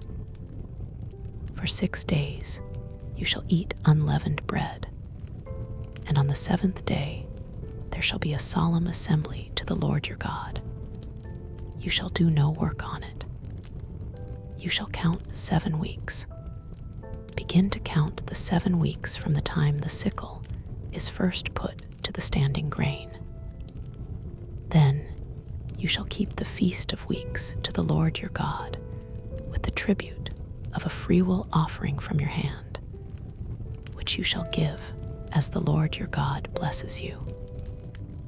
And you shall rejoice before the Lord your God, you and your son and your daughter, your male servant and your female servant, the Levite who is within your towns, the sojourner, the fatherless, and the widow who are among you, at the place that the Lord your God will choose to make his name dwell there. You shall remember that you were a slave in Egypt, and you shall be careful to observe these statutes. You shall keep the Feast of Booths 7 days, when you have gathered in the produce from your thrashing floor and your winepress. You shall rejoice in your feast, you and your son and your daughter, your male servant and your female servant, the Levite, the sojourner, the fatherless, and the widow who are within your towns. For 7 days you shall keep the feast to the Lord your God at the place that the Lord will choose, because the Lord your God will bless you in all your produce and in all the work of your hands, so that you will be altogether joyful. 3 times a year all your males shall appear before the Lord your God at the place that he will choose, at the Feast of Unleavened Bread, at the Feast of Weeks, and at the Feast of Booths. They shall not appear before the Lord empty-handed. Every man shall give as he is able, according to the blessing of the Lord your God that he has given you. You shall appoint judges and officers in all your towns that the Lord your God is giving you, according to your tribes, and they shall judge the people with righteous judgment. You shall not pervert justice. You shall not show partiality, and you shall not accept a bribe, for a bribe blinds the eyes of the wise and subverts the cause of the righteous. Justice, and only justice, you shall follow, that you may live and inherit the land that the Lord your God is giving you. You shall not plant any tree as an Asherah beside the altar of the Lord your God that you shall make, and you shall not set up a pillar, which the Lord your God hates. Chapter 17. You shall not sacrifice to the Lord your God an ox or a sheep in which is a blemish, any defect whatever, for that is an abomination to the Lord your God. If there is found among you, within any of your towns that the Lord your God is giving you, a man or woman who does what is evil in the sight of the Lord your God, in transgressing his covenant, and has gone and served other gods and worshipped them, or the sun, or the moon, or any of the host of heaven, which I have forbidden, and it is told you and you hear of it, then you shall inquire diligently. And if it is true and certain that such an abomination has been done in Israel, then you shall bring out to your gates that man or woman who has done this evil thing, and you shall stone that man or woman to death with stones. On the evidence of 2 witnesses, or of 3 witnesses, the one who is to die shall be put to death. A person shall not be put to death on the evidence of 1 witness. The hand of the witnesses shall be first against him to put him to death, and afterward the hand of all the people. So you shall purge the evil from your midst, If any case arises requiring decision between one kind of homicide and another, one kind of legal right and another, or one kind of assault and another, any case within your towns that is too difficult for you, then you shall arise and go up to the place that the Lord your God will choose. And you shall come to the Levitical priests and to the judge who is in office in those days, and you shall consult them, and they shall declare to you the decision. Then you shall do according to what they declare to you from that place that the Lord will choose. And you shall be careful to do according to all that they direct you, according to the instructions that they give you, and according to the decision which they pronounce to you, you shall do. You shall not turn aside from the verdict that they declare to you, either to the right hand or to the left. The man who acts presumptuously by not obeying the priest who stands to minister there before the Lord your God, or the judge, that man shall die. So you shall purge the evil from Israel, and all the people shall hear and fear, and not act presumptuously again. When you come to the land that the Lord your God is giving you, and you possess it, and dwell in it, and then say, I will set a king over me, like all the nations that are around me. You may indeed set a king over you whom the Lord your God will choose. One from among your brothers you shall set as king over you. You may not put a foreigner over you who is not your brother. Only he must not acquire many horses for himself, or cause the people to return to Egypt in order to acquire many horses, since the Lord has said to you, you shall never return that way again. And he shall not acquire many wives for himself, lest his heart turn away, nor shall he acquire for himself excessive silver and gold. And when he sits on the throne of his kingdom, he shall write for himself in a book a copy of this law, approved by the Levitical priests. And it shall be with him, and he shall read in it all the days of his life, that he may learn to fear the Lord his God by keeping all the words of this law and these statutes, and doing them, that his heart may not be lifted up above his brothers, and that he may not turn aside from the commandment, either to the right hand or to the left, so that he may continue long in his kingdom, he and his children in Israel. Chapter 18. The Levitical priests, all the tribe of Levi, shall have no portion or inheritance with Israel. They shall eat the Lord's food offerings as their inheritance. They shall have no inheritance among their brothers. The Lord is their inheritance, as he promised them. And this shall be the priest's due from the people, from those offering a sacrifice, whether an ox or a sheep. They shall give to the priest the shoulder, and the 2 cheeks, and the stomach. The first fruits of your grain, of your wine, and of your oil, and the first fleece of your sheep, you shall give him. For the Lord your God has chosen him out of all your tribes to stand and minister in the name of the Lord, him and his sons for all time. And if a Levite comes from any of your towns out of all Israel, where he lives, and he may come when he desires, to the place that the Lord will choose, and ministers in the name of the Lord his God, like all his fellow Levites who stand to minister there before the Lord, then he may have equal portions to eat, besides what he receives from the sale of his patrimony. When you come into the land that the Lord your God is giving you, you shall not learn to follow the abominable practices of those nations.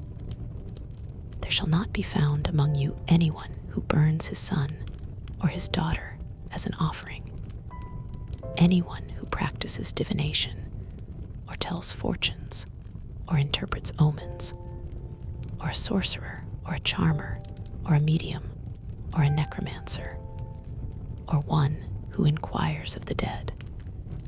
For whoever does these things is an abomination to the Lord. And because of these abominations, the Lord your God is driving them out before you. You shall be blameless before the Lord your God for these nations, which you are about to dispossess. Listen to fortune tellers and to diviners. But as for you, the Lord your God has not allowed you to do this. The Lord your God will raise up for you a prophet like me from among you, from your brothers. It is to him you shall listen, just as you desired of the Lord your God at Horeb on the day of the assembly, when you said, "Let me not hear again the voice of the Lord my God, or see this great fire any more, lest I die." And the Lord said to me, "They are right in what they have spoken. I will raise up for them a prophet like you from among their brothers, and I will put my words in his mouth, and he shall speak to them all that I command him. And whoever will not listen to my words that he shall speak in my name, I myself will require it of him. But the prophet who presumes to speak a word in my name that I have not commanded him to speak, or who speaks in the name of other gods, that same prophet shall die. And if you say in your heart, 'How may we know the word that the Lord has not spoken?' When a prophet speaks in the name of the Lord, if the word does not come to pass or come true, that is a word that the Lord has not spoken. The prophet has spoken it presumptuously. You need not be afraid of him." Chapter 19. When the Lord your God cuts off the nations whose land the Lord your God is giving you, and you dispossess them, and dwell in their cities, and in their houses, you shall set apart 3 cities for yourselves in the land that the Lord your God is giving you to possess.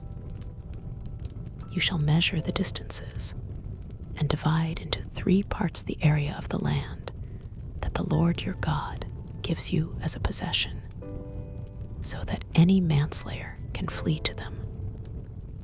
This is the provision for the manslayer, who by fleeing there may save his life.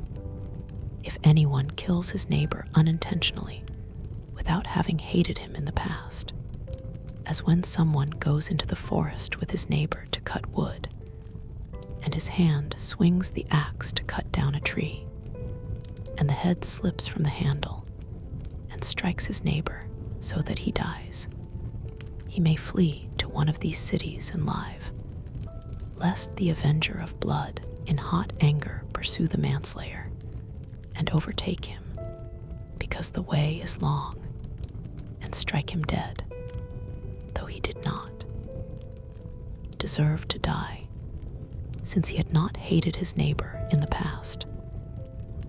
Therefore I command you, you shall set apart 3 cities, and if the Lord your God enlarges your territory, as he has sworn to your fathers, and gives you all the land that he promised to give to your fathers, provided you are careful to keep all this commandment, which I command you today, by loving the Lord your God, and by walking ever in his ways. Then you shall add 3 other cities to these 3, lest innocent blood be shed in your land, that the Lord your God is giving you for an inheritance, and so the guilt of bloodshed be upon you. But if anyone hates his neighbor, and lies in wait for him, and attacks him, and strikes him fatally so that he dies, and he flees into one of these cities, Then the elders of his city shall send and take him from there, and hand him over to the avenger of blood, so that he may die. Your eye shall not pity him, but you shall purge the guilt of innocent blood from Israel, so that it may be well with you. You shall not move your neighbor's landmark, which the men of old have set, in the inheritance that you will hold in the land that the Lord your God is giving you to possess. A single witness shall not suffice against a person for any crime, or for any wrong in connection with any offense that he has committed. Only on the evidence of 2 witnesses or of 3 witnesses shall a charge be established. If a malicious witness arises to accuse a person of wrongdoing, then both parties to the dispute shall appear before the Lord, before the priests and the judges who are in office in those days. The judges shall inquire diligently, and if the witness is a false witness and has accused his brother falsely, then you shall do to him as he had conspired to do to his brother. So you shall purge the evil from your midst, and the rest shall hear and fear, and shall never again commit any such evil among you. Your eye shall not pity. It shall be life for life, eye for eye, tooth for tooth, hand for hand, foot for foot. Chapter 20. When you go out to war against your enemies, and see horses and chariots, and an army larger than your own, you shall not be afraid of them.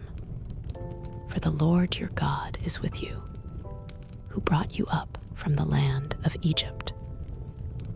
And when you draw near to the battle, the priest shall come forward and speak to the people, and shall say to them, Hear, O Israel, today you are drawing near for battle against your enemies.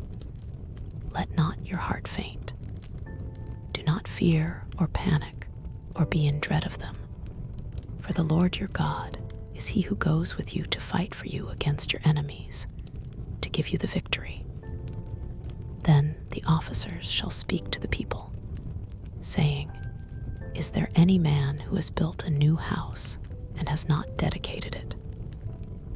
Let him go back to his house, lest he die in the battle, and another man dedicate it. And is there any man who has planted a vineyard and has not enjoyed its fruit? Let him go back to his house, lest he die in the battle, and another man enjoy its fruit. And is there any man who has betrothed a wife and has not taken her? Let him go back to his house, lest he die in the battle, and another man take her. And the officers shall speak further to the people, and say, Is there any man who is fearful and faint-hearted? Let him go back to his house, lest he make the heart of his fellows melt like his own. And when the officers have finished speaking to the people, then commanders shall be appointed at the head of the people.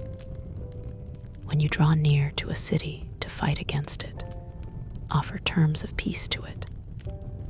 And if it responds to you peaceably and it opens to you, then all the people who are found in it shall do forced labor for you and shall serve you. But if it makes no peace with you, but makes war against you, then you shall besiege it. And when the Lord your God gives it into your hand, you shall put all its males to the sword, but the women and the little ones, the livestock, and everything else in the city, all its spoil, you shall take as plunder for yourselves. And you shall enjoy the spoil of your enemies, which the Lord your God has given you. Thus you shall do to all the cities that are very far from you, which are not cities of the nations here, but in the cities of these peoples that the Lord your God is giving you for an inheritance. You You shall save alive nothing that breathes, but you shall devote them to complete destruction. The Hittites and the Amorites, the Canaanites and the Perizzites, the Hivites and the Jebusites, as the Lord your God has commanded you, that they may not teach you to do according to all their abominable practices that they have done for their gods. And so you sin against the Lord your God. When you besiege a city for a long time, making war against it in order to take it, you shall not destroy its trees by wielding an axe against them. You may eat from them, but you shall not cut them down. Are the trees in the field human, that they should be besieged by you? Only the trees that you know are not trees for food you may destroy and cut down, that you may build siege works against the city that makes war with you until it falls. Chapter 21. If in the land that the Lord your God is giving you to possess someone is found slain, lying in the open country, and it is not known who killed him, then your elders and your judges shall come forward, and they shall measure the distance to the cities that are around the slain person. And the elders of the city that is nearest to the slain man shall take a heifer that has never been worked, and that has not pulled in a yoke. And the elders of that city shall bring the heifer down to a valley with running water, which is neither plowed nor sown, and shall break the heifer's neck there in the valley.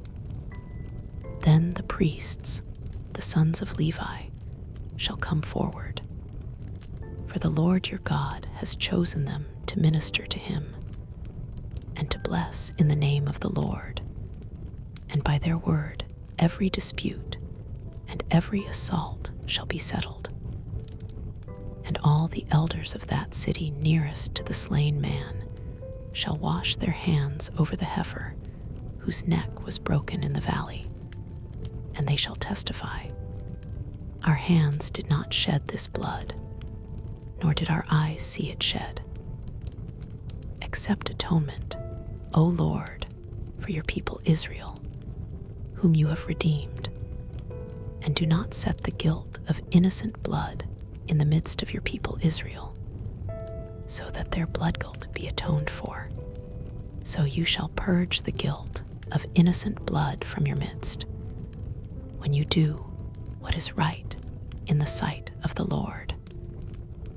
When you go out to war against your enemies, and the Lord your God gives them into your hand, and you take them captive, and you see among the captives a beautiful woman, and you desire to take her to be your wife, and you bring her home to your house, she shall shave her head and pare her nails, and she shall take off the clothes in which she was captured, and shall remain in your house, and lament her father and her mother a full month. After that, you may go in to her and be her husband, and she shall be your wife. But if you no longer delight in her, you shall let her go where she wants. But you shall not sell her for money, nor shall you treat her as a slave, since you have humiliated her.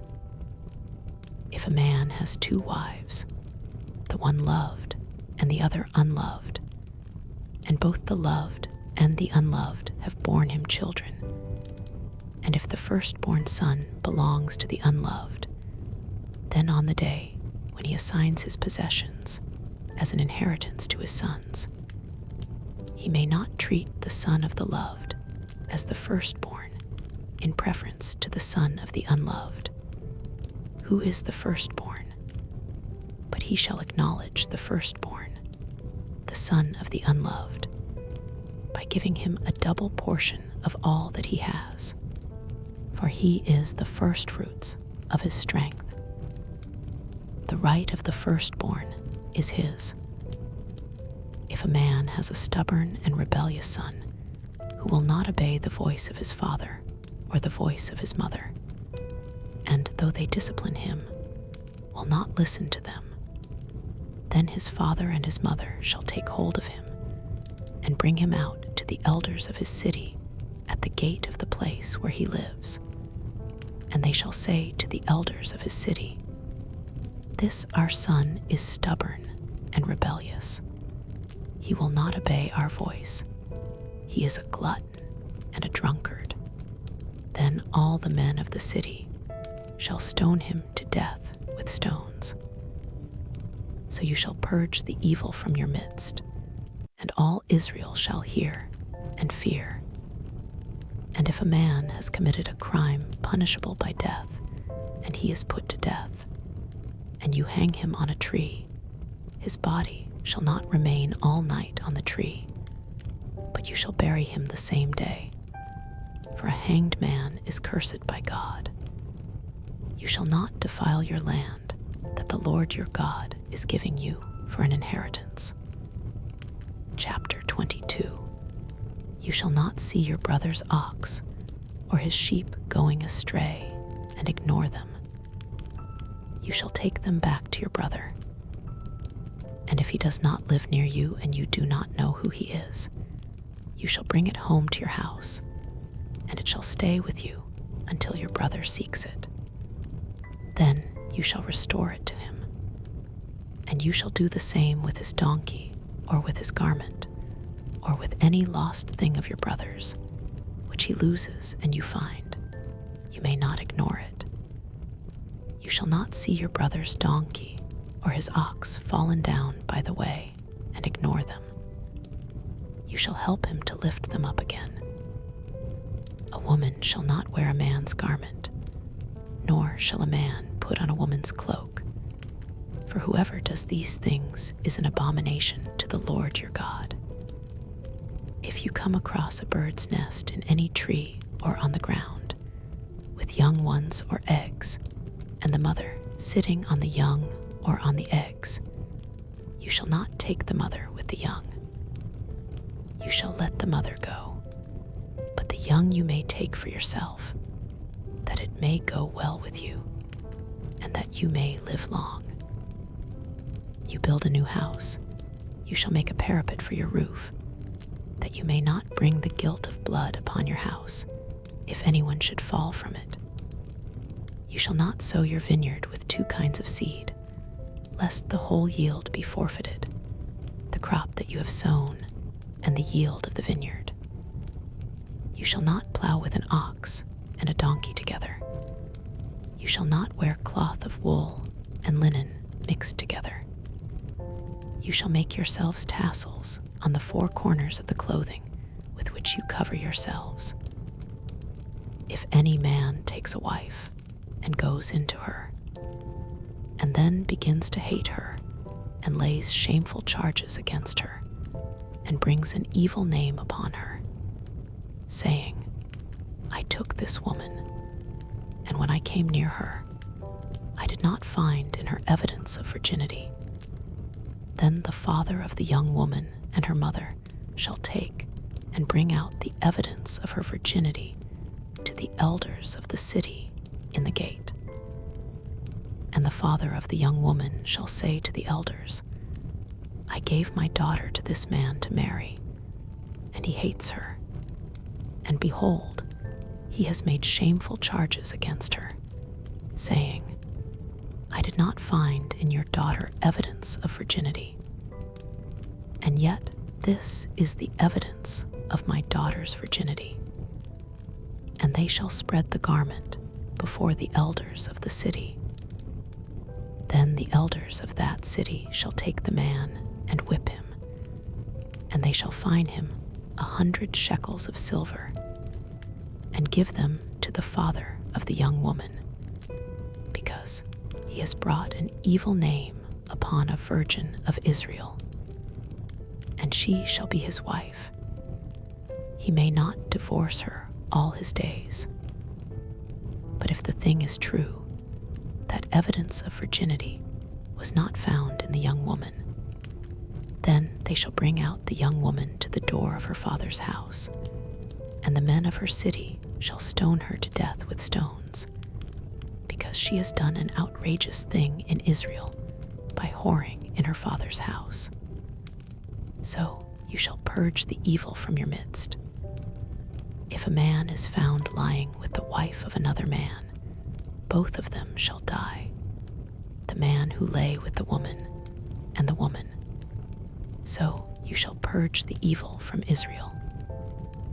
If there is a betrothed virgin, and a man meets her in the city and lies with her, then you shall bring them both out to the gate of that city, and you shall stone them to death with stones, the young woman, because she did not cry for help though she was in the city, and the man, because he violated his neighbor's wife.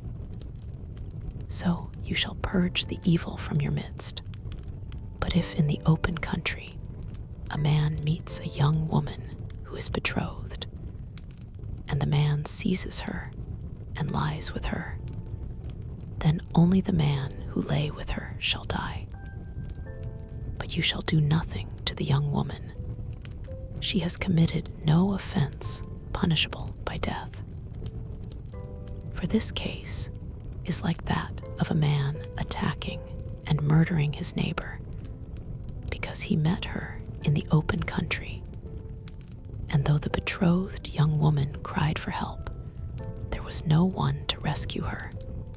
If a man meets a virgin who is not betrothed, and seizes her and lies with her, and they are found, then the man who lay with her shall give to the father of the young woman 50 shekels of silver, and she shall be his wife, because he has violated her. He may not divorce her all his days. A man shall not take his father's wife, so that he does not uncover his father's skirt. Chapter 23. No one whose testicles are crushed, or whose male organ is cut off, shall enter the assembly of the Lord. No one born of a forbidden union may enter the assembly of the Lord. Even to the 10th generation, none of his descendants may enter the assembly of the Lord. No Ammonite or Moabite may enter the assembly of the Lord. Even to the 10th generation, none of them may enter the assembly of the Lord forever, because they did not meet you with bread and with water on the way when you came out of Egypt, and because they hired against you Balaam the son of Beor from Pether of Mesopotamia to curse you. But the Lord your God would not listen to Balaam. Instead, the Lord your God turned the curse into a blessing for you, because the Lord your God loved you. You shall not seek their peace or their prosperity all your days forever. You shall not abhor an Edomite, for he is your brother. You shall not abhor an Egyptian, because you were a sojourner in his land. Children born to them in the 3rd generation may enter the assembly of the Lord. When you are encamped against your enemies, then you shall keep yourselves from every evil thing. If any man among you becomes unclean because of a nocturnal emission, then he shall go outside the camp. He shall not come inside the camp, but when evening comes, he shall bathe himself in water, and when the sun goes down, he may come inside the camp. You shall have a place outside the camp, and you shall go out to it. And you shall have a trowel with your tools, and when you sit down outside, you shall dig a hole with it and turn back and cover up your excrement. Because the Lord your God walks in the midst of your camp to deliver you and to give up your enemies before you, therefore your camp must be holy, so that he may not see anything indecent among you and turn away from you. You shall not give up to his master a slave who has escaped from his master to you. He shall dwell with you in your midst, in the place that he shall choose within one of your towns, wherever it suits him better. You shall not wrong him. None of the daughters of Israel shall be a cult prostitute, and none of the sons of Israel shall be a cult prostitute. You shall not bring the fee of a prostitute or the wages of a dog into the house of the Lord your God in payment for any vow. For both of these are an abomination to the Lord your God. You shall not charge interest on loans to your brother, interest on money, interest on food, interest on anything that is lent for interest. You may charge a foreigner interest, but you may not charge your brother interest, that the Lord your God may bless you in all that you undertake in the land that you are entering to take possession of it. If you make a vow to the Lord your God, you shall not delay fulfilling it, for the Lord your God will surely require it of you, and you will be guilty of sin. But if you refrain from vowing, you will not be guilty of sin. You shall be careful to perform what has passed your lips, for you have voluntarily vowed to the Lord your God what you have promised with your mouth. If you go into your neighbor's vineyard, you may eat your fill of grapes, as many as you wish, but you shall not put any in your bag. If you go into your neighbor's standing grain, you may pluck the ears with your hand, but you shall not put a sickle to your neighbor's standing grain. Chapter 24.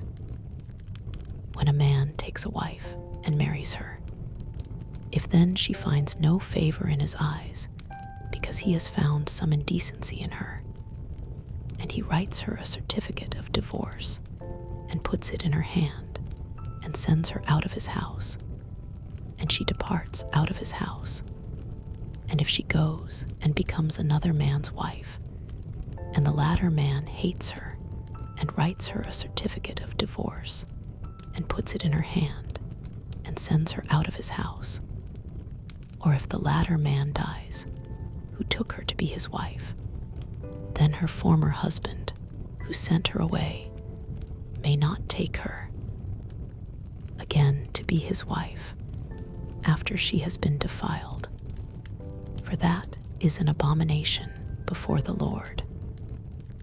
And you shall not bring sin upon the land that the Lord your God is giving you for an inheritance. When a man is newly married, he shall not go out with the army or be liable for any other public duty. He shall be free at home 1 year to be happy with his wife, whom he has taken. No one shall take a mill or an upper millstone in pledge, for that would be taking a life in pledge. If a man is found stealing one of his brothers of the people of Israel, and if he treats him as a slave or sells him, then that thief shall die. So you shall purge the evil from your midst. Take care, in a case of leprous disease, to be very careful to do according to all that the Levitical priests shall direct you. As I commanded them, so you shall be careful to do. Remember what the Lord your God did to Miriam on the way as you came out of Egypt. When you make your neighbor a loan of any sort, you shall not go into his house to collect his pledge. You shall stand outside, and the man to whom you make the loan shall bring the pledge out to you. And if he is a poor man, you shall not sleep in his pledge. You shall restore to him the pledge as the sun goes down, that he may sleep in his cloak and bless you. And it shall be righteousness for you before the Lord your God.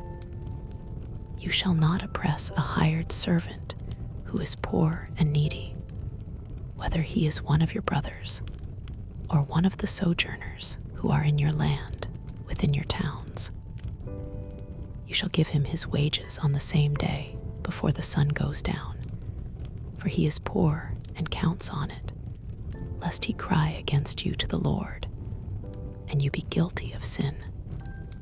Fathers shall not be put to death because of their children, nor shall children be put to death because of their fathers. Each one shall be put to death for his own sin.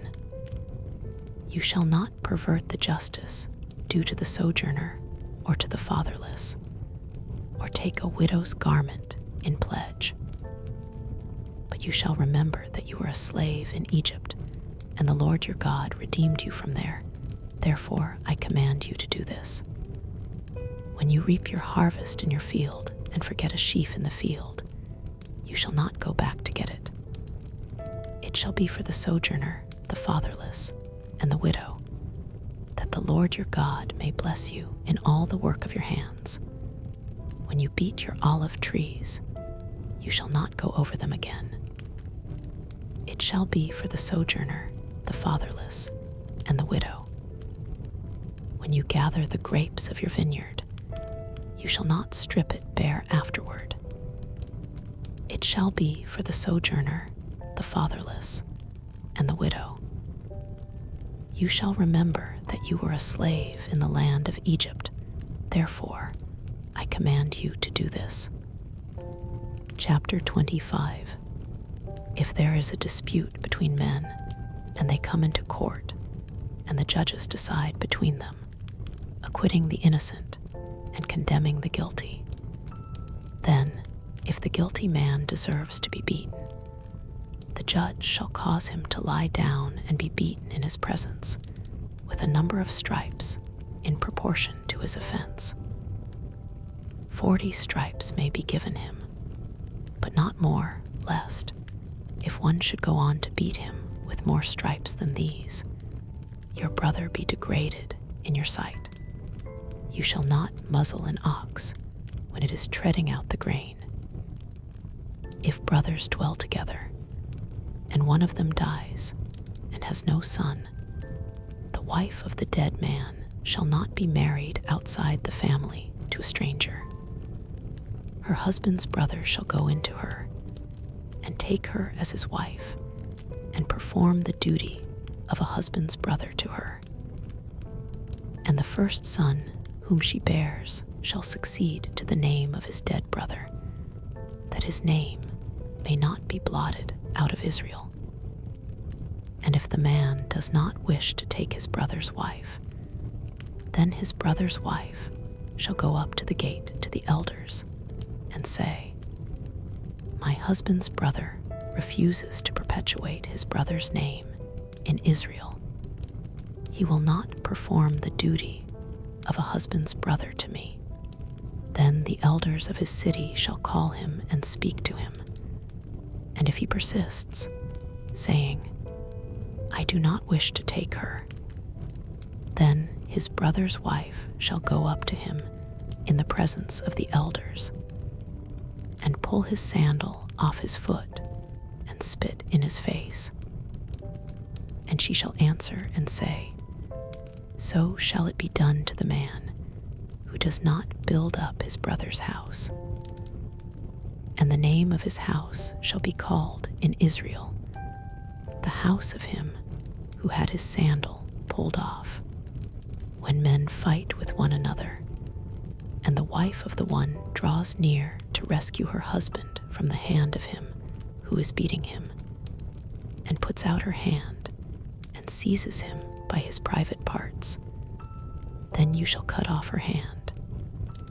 Your eye shall have no pity. You shall not have in your bag 2 kinds of weights, a large and a small.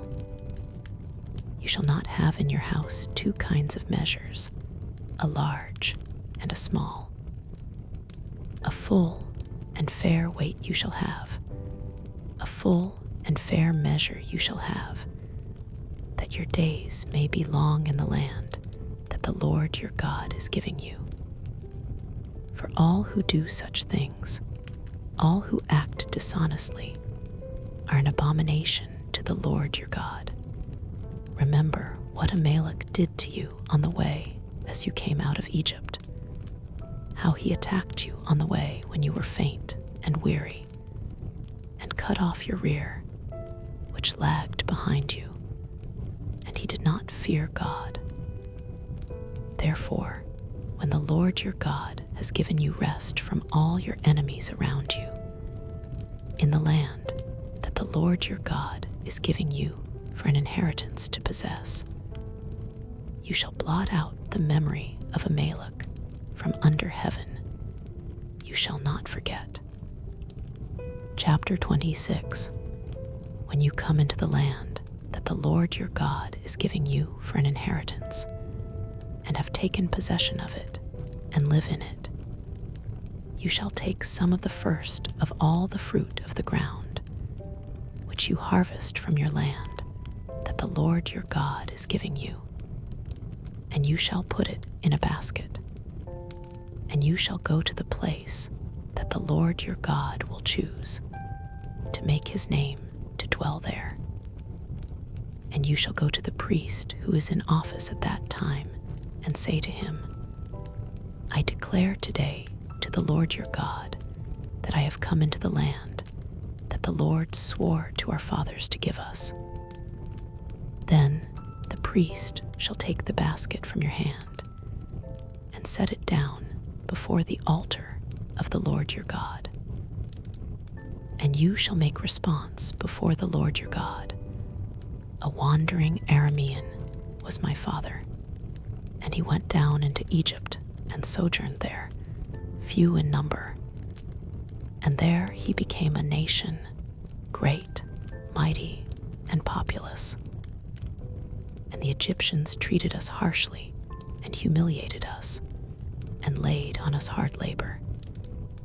Then we cried to the Lord, the God of our fathers, and the Lord heard our voice, and saw our affliction, our toil, and our oppression. And the Lord brought us out of Egypt with a mighty hand and an outstretched arm, with great deeds of terror, with signs and wonders. And he brought us into this place, and gave us this land, a land flowing with milk and honey. And behold, now I bring the first of the fruit of the ground, which you, O Lord, have given me.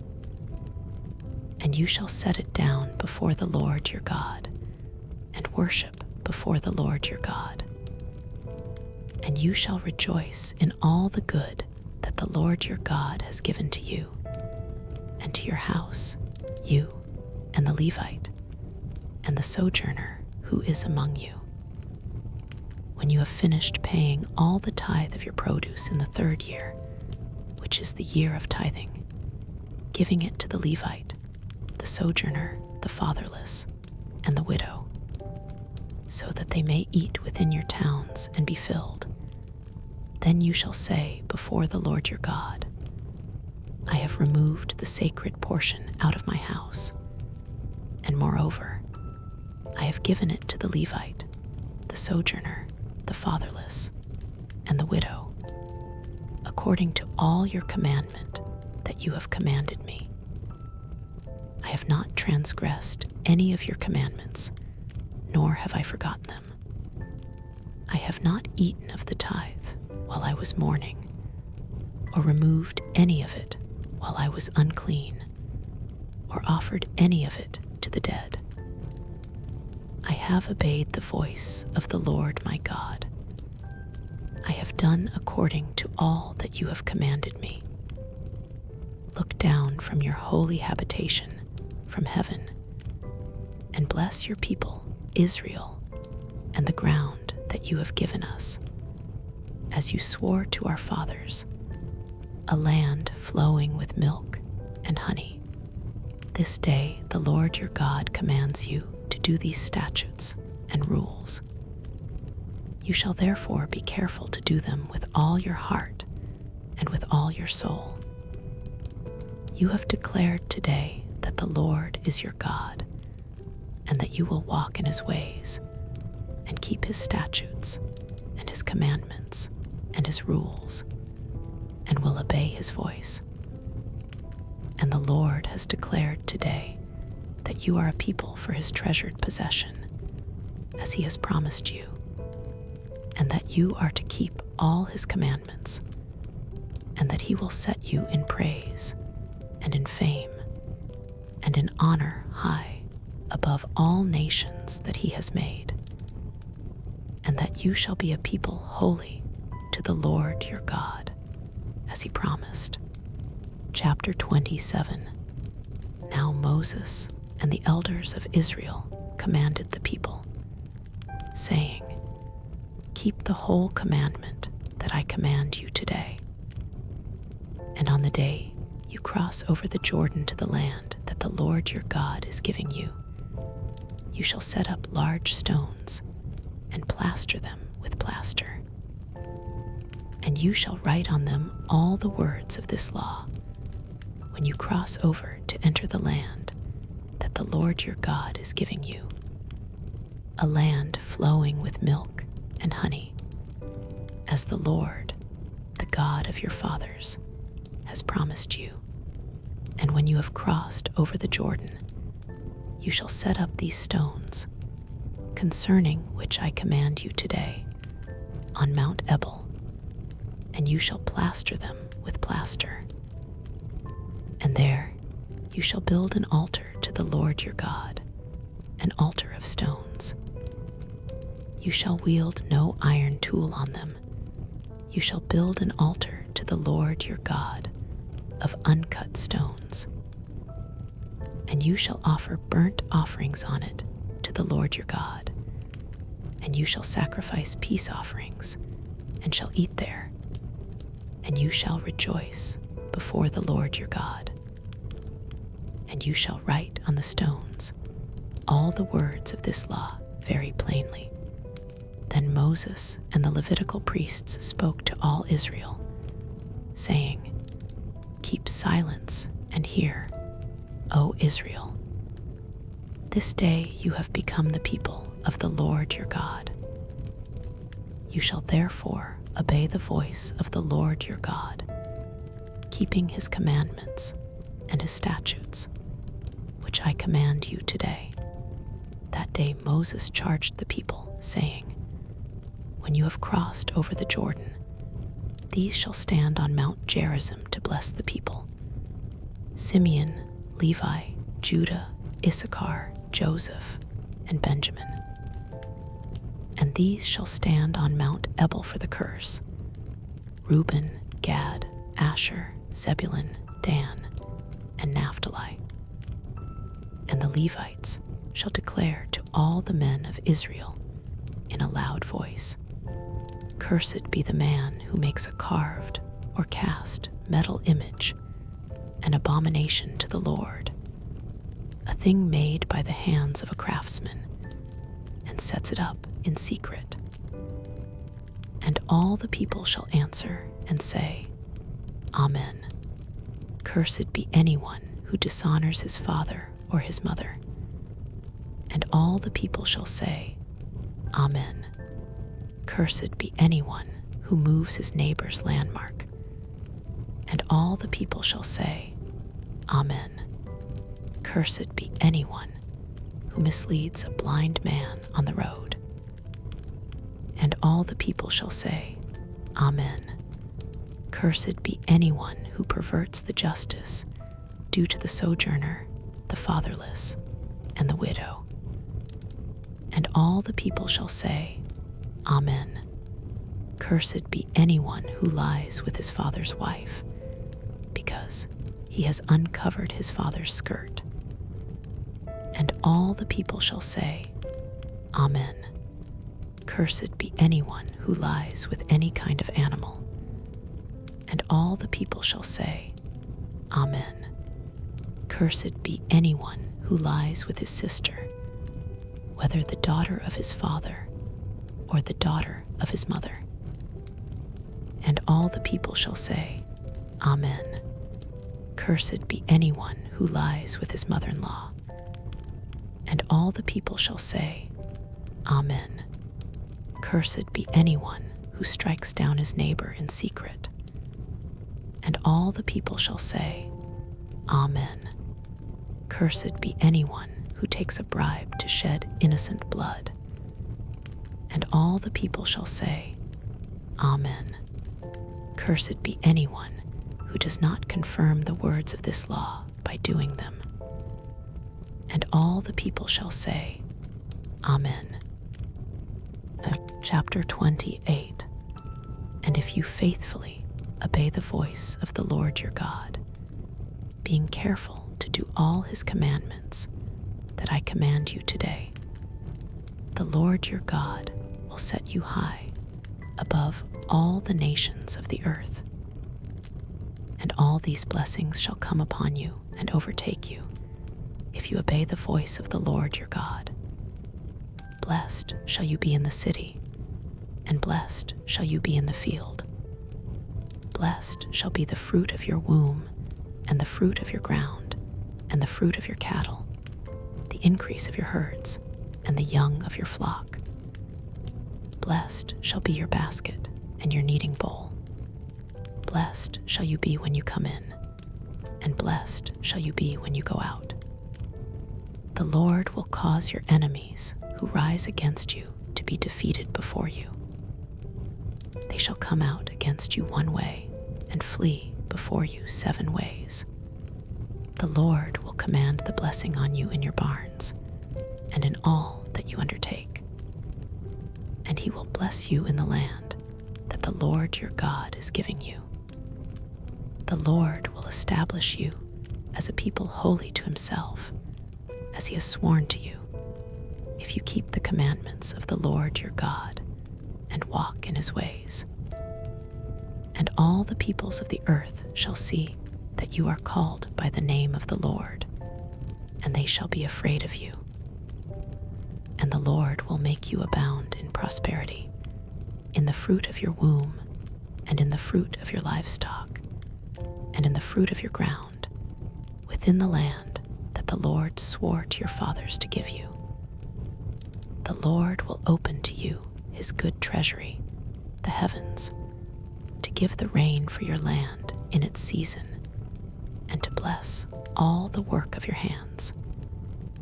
And you shall lend to many nations, but you shall not borrow.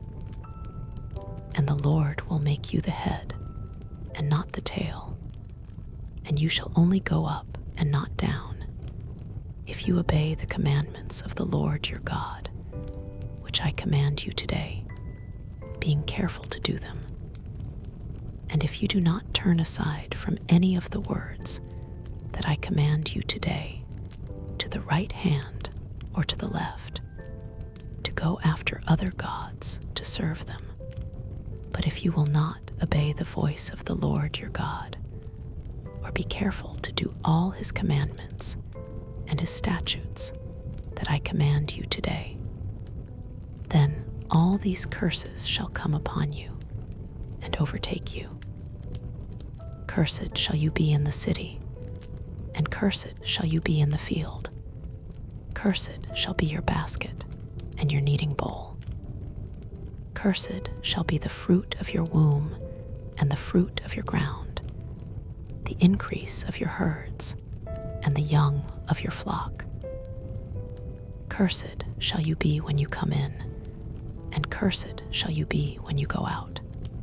The Lord will send on you curses, confusion, and frustration in all that you undertake to do, until you are destroyed and perish quickly on account of the evil of your deeds, because you have forsaken me. The Lord will make the pestilence stick to you until he has consumed you off the land that you are entering to take possession of it. The Lord will strike you with wasting disease, and with fever, inflammation, and fiery heat, and with drought, and with blight, and with mildew. They shall pursue you until you perish, and the heavens over your head shall be bronze, and the earth under you shall be iron. The Lord will make the rain of your land powder. From heaven dust shall come down on you until you are destroyed. The Lord will cause you to be defeated before your enemies. You shall go out one way against them, and flee 7 ways before them. And you shall be a horror to all the kingdoms of the earth. And your dead body shall be food for all birds of the air and for the beasts of the earth, and there shall be no one to frighten them away. The Lord will strike you with the boils of Egypt, and with tumors and scabs and itch, of which you cannot be healed. The Lord will strike you with madness and blindness and confusion of mind, and you shall grope at noonday, as the blind grope in darkness, and you shall not prosper in your ways. And you shall be only oppressed and robbed continually, and there shall be no one to help you. You shall betroth a wife, but another man shall ravish her. You shall build a house, but you shall not dwell in it.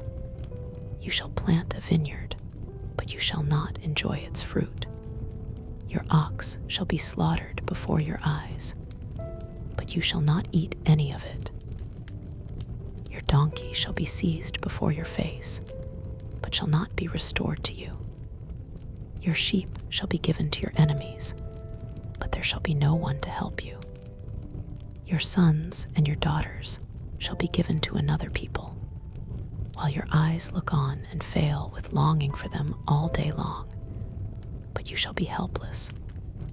A nation that you have not known shall eat up the fruit of your ground and of all your labors, and you shall be only oppressed and crushed continually, so that you are driven mad by the sights that your eyes see. The Lord will strike you on the knees and on the legs with grievous boils of which you cannot be healed, from the sole of your foot to the crown of your head. The Lord will bring you and your king, whom you set over you, to a nation that neither you nor your fathers have known. And there you shall serve other gods of wood and stone, and you shall become a horror, a proverb, and a byword among all the peoples where the Lord will lead you away. You shall carry much seed into the field, and shall gather in little, for the locust shall consume it. You shall plant vineyards and dress them, but you shall neither drink of the wine nor gather the grapes, for the worm shall eat them. You shall have olive trees throughout all your territory, but you shall not anoint yourself with the oil, for your olives shall drop off. You shall father sons and daughters, but they shall not be yours, for they shall go into captivity. All your trees and the fruit of your ground the locust shall possess. The sojourner who is among you shall rise higher and higher above you, and you shall come down lower and lower. He shall lend to you, and you shall not lend to him. He shall be the head, and you shall be the tail. All these curses shall come upon you and pursue you and overtake you till you are destroyed, because you did not obey the voice of the Lord your God, to keep his commandments and his statutes that he commanded you. They shall be a sign and a wonder against you and your offspring forever, because you did not serve the Lord your God with joyfulness and gladness of heart, because of the abundance of all things. Therefore you shall serve your enemies, whom the Lord will send against you, in hunger and thirst, in nakedness, and lacking everything. And he will put a yoke of iron on your neck until he has destroyed you. The Lord will bring a nation against you from far away, from the end of the earth, swooping down like the eagle, a nation whose language you do not understand, a hard-faced nation who shall not respect the old or show mercy to the young. It shall eat the offspring of your cattle and the fruit of your ground until you are destroyed. It also shall not leave you grain, wine, or oil, the increase of your herds, or the young of your flock, until they have caused you to perish. They shall besiege you in all your towns, until your high and fortified walls, in which you trusted, come down throughout all your land. And they shall besiege you in all your towns throughout all your land, which the Lord your God has given you. And you shall eat the fruit of your womb, the flesh of your sons and daughters, whom the Lord your God has given you, in the siege and in the distress with which your enemies shall distress you. The man who is the most tender and refined among you will begrudge food to his brother, to the wife he embraces, and to the last of the children whom he has left, so that he will not give to any of them any of the flesh of his children whom he is eating, because he has nothing else left in the siege and in the distress with which your enemy shall distress you in all your towns. The most tender and refined woman among you, who would not venture to set the sole of her foot on the ground because she is so delicate and tender, will begrudge to the husband she embraces, to her son and to her daughter, her afterbirth that comes out from between her feet, and her children whom she bears. Because lacking everything, she will eat them secretly, in the siege and in the distress with which your enemy shall distress you in your towns. If you are not careful to do all the words of this law that are written in this book, that you may fear this glorious and awesome name, the Lord your God, then the Lord will bring on you and your offspring extraordinary afflictions, afflictions severe and lasting, and sicknesses grievous and lasting. 60. And he will bring upon you again all the diseases of Egypt, of which you were afraid, and they shall cling to you. Every sickness also, and every affliction that is not recorded in the book of this law, the Lord will bring upon you until you are destroyed.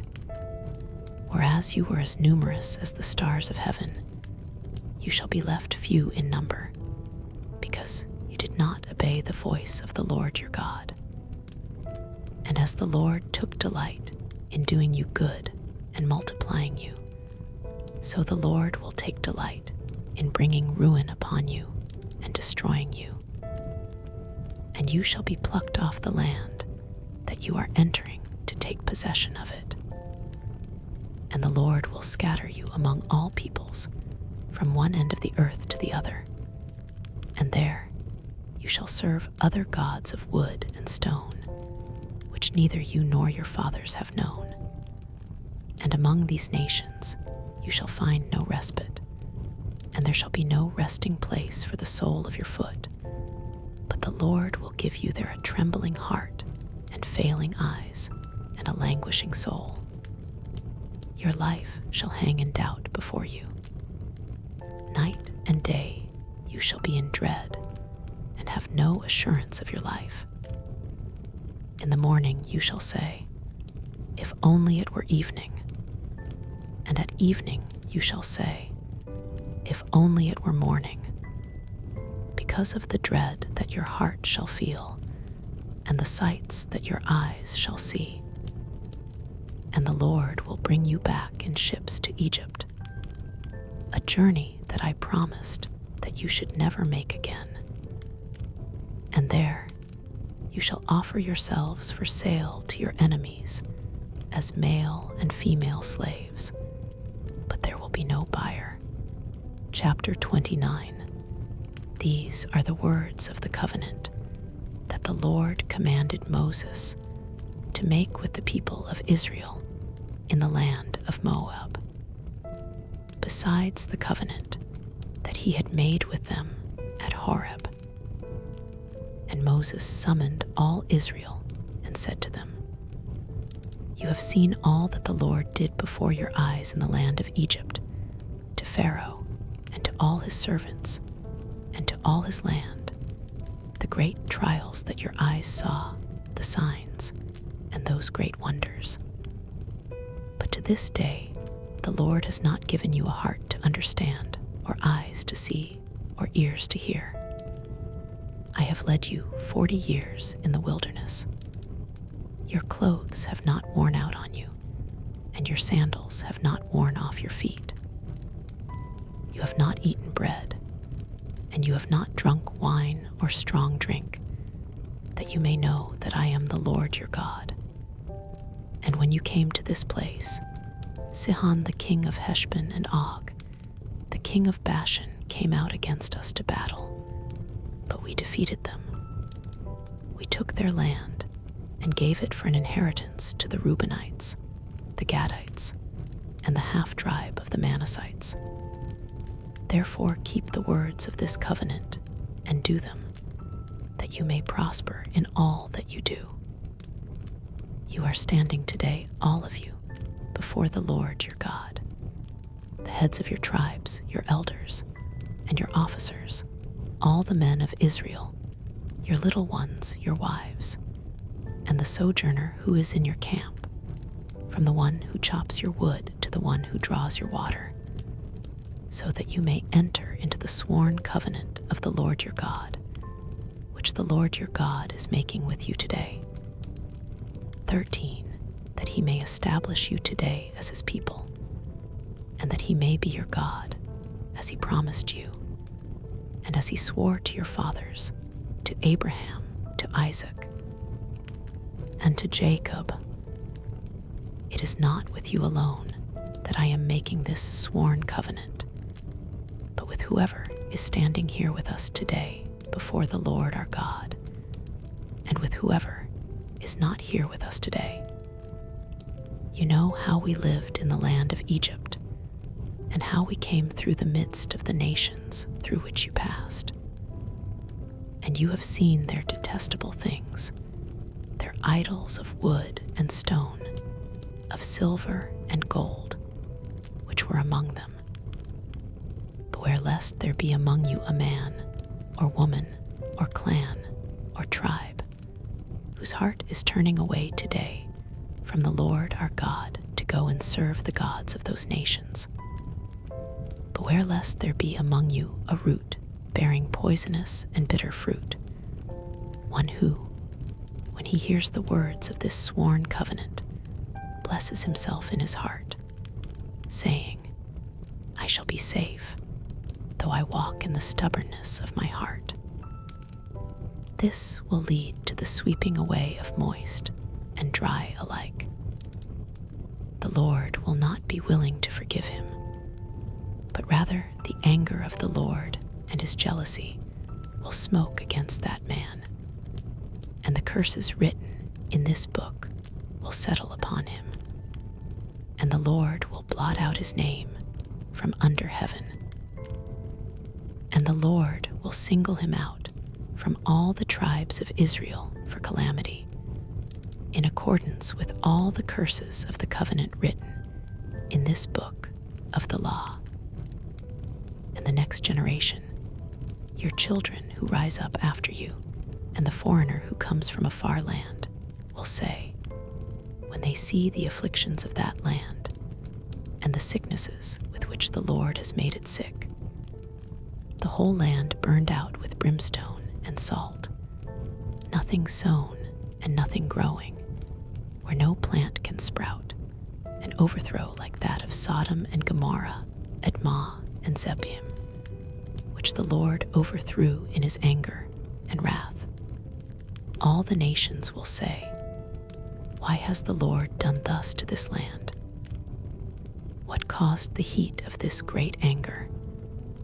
Then people will say, it is because they abandoned the covenant of the Lord, the God of their fathers, which he made with them when he brought them out of the land of Egypt, and went and served other gods and worshipped them, gods whom they had not known and whom he had not allotted to them. Therefore the anger of the Lord was kindled against this land, bringing upon it all the curses written in this book. And the Lord uprooted them from their land in anger and fury and great wrath, and cast them into another land, as they are this day. The secret things belong to the Lord our God, but the things that are revealed belong to us and to our children forever, that we may do all the words of this law. Chapter 30. And when all these things come upon you, the blessing and the curse, which I have set before you, and you call them to mind among all the nations where the Lord your God has driven you, and return to the Lord your God, you and your children, and obey his voice in all that I command you today, with all your heart and with all your soul, then the Lord your God will restore your fortunes and have compassion on you, and he will gather you again from all the peoples where the Lord your God has scattered you. If your outcasts are in the uttermost parts of heaven, from there the Lord your God will gather you, and from there he will take you. And the Lord your God will bring you into the land that your fathers possessed, that you may possess it. And he will make you more prosperous and numerous than your fathers. And the Lord your God will circumcise your heart and the heart of your offspring, so that you will love the Lord your God with all your heart and with all your soul, that you may live. And the Lord your God will put all these curses on your foes and enemies who persecuted you. And you shall again obey the voice of the Lord, and keep all his commandments that I command you today. The Lord your God will make you abundantly prosperous in all the work of your hand, in the fruit of your womb, and in the fruit of your cattle, and in the fruit of your ground. For the Lord will again take delight in prospering you, as he took delight in your fathers, when you obey the voice of the Lord your God, to keep his commandments and his statutes that are written in this book of the law, when you turn to the Lord your God with all your heart and with all your soul. For this commandment that I command you today is not too hard for you, neither is it far off. It is not in heaven that you should say, who will ascend to heaven for us and bring it to us, that we may hear it and do it? Neither is it beyond the sea that you should say, who will go over the sea for us and bring it to us, that we may hear it and do it? But the word is very near you. It is in your mouth and in your heart, so that you can do it. See, I have set before you today life and good, death and evil. If you obey the commandments of the Lord your God that I command you today, by loving the Lord your God, by walking in his ways, and by keeping his commandments and his statutes and his rules, then you shall live and multiply. And the Lord your God will bless you in the land that you are entering to take possession of it. But if your heart turns away, and you will not hear, but are drawn away to bow down to other gods and serve them, I declare to you today that you shall surely perish. You shall not live long in the land that you are going over the Jordan to enter and possess. I call heaven and earth to witness against you today, that I have set before you life and death, blessing and curse. Therefore choose life, that you and your offspring may live, loving the Lord your God, obeying his voice, and holding fast to him. For he is your life and length of days, that you may dwell in the land that the Lord swore to your fathers, to Abraham, to Isaac, and to Jacob, to give them. Chapter 31. So Moses continued to speak these words to all Israel, and he said to them, I am 120 years old today. I am no longer able to go out and come in. The Lord has said to me, you shall not go over this Jordan.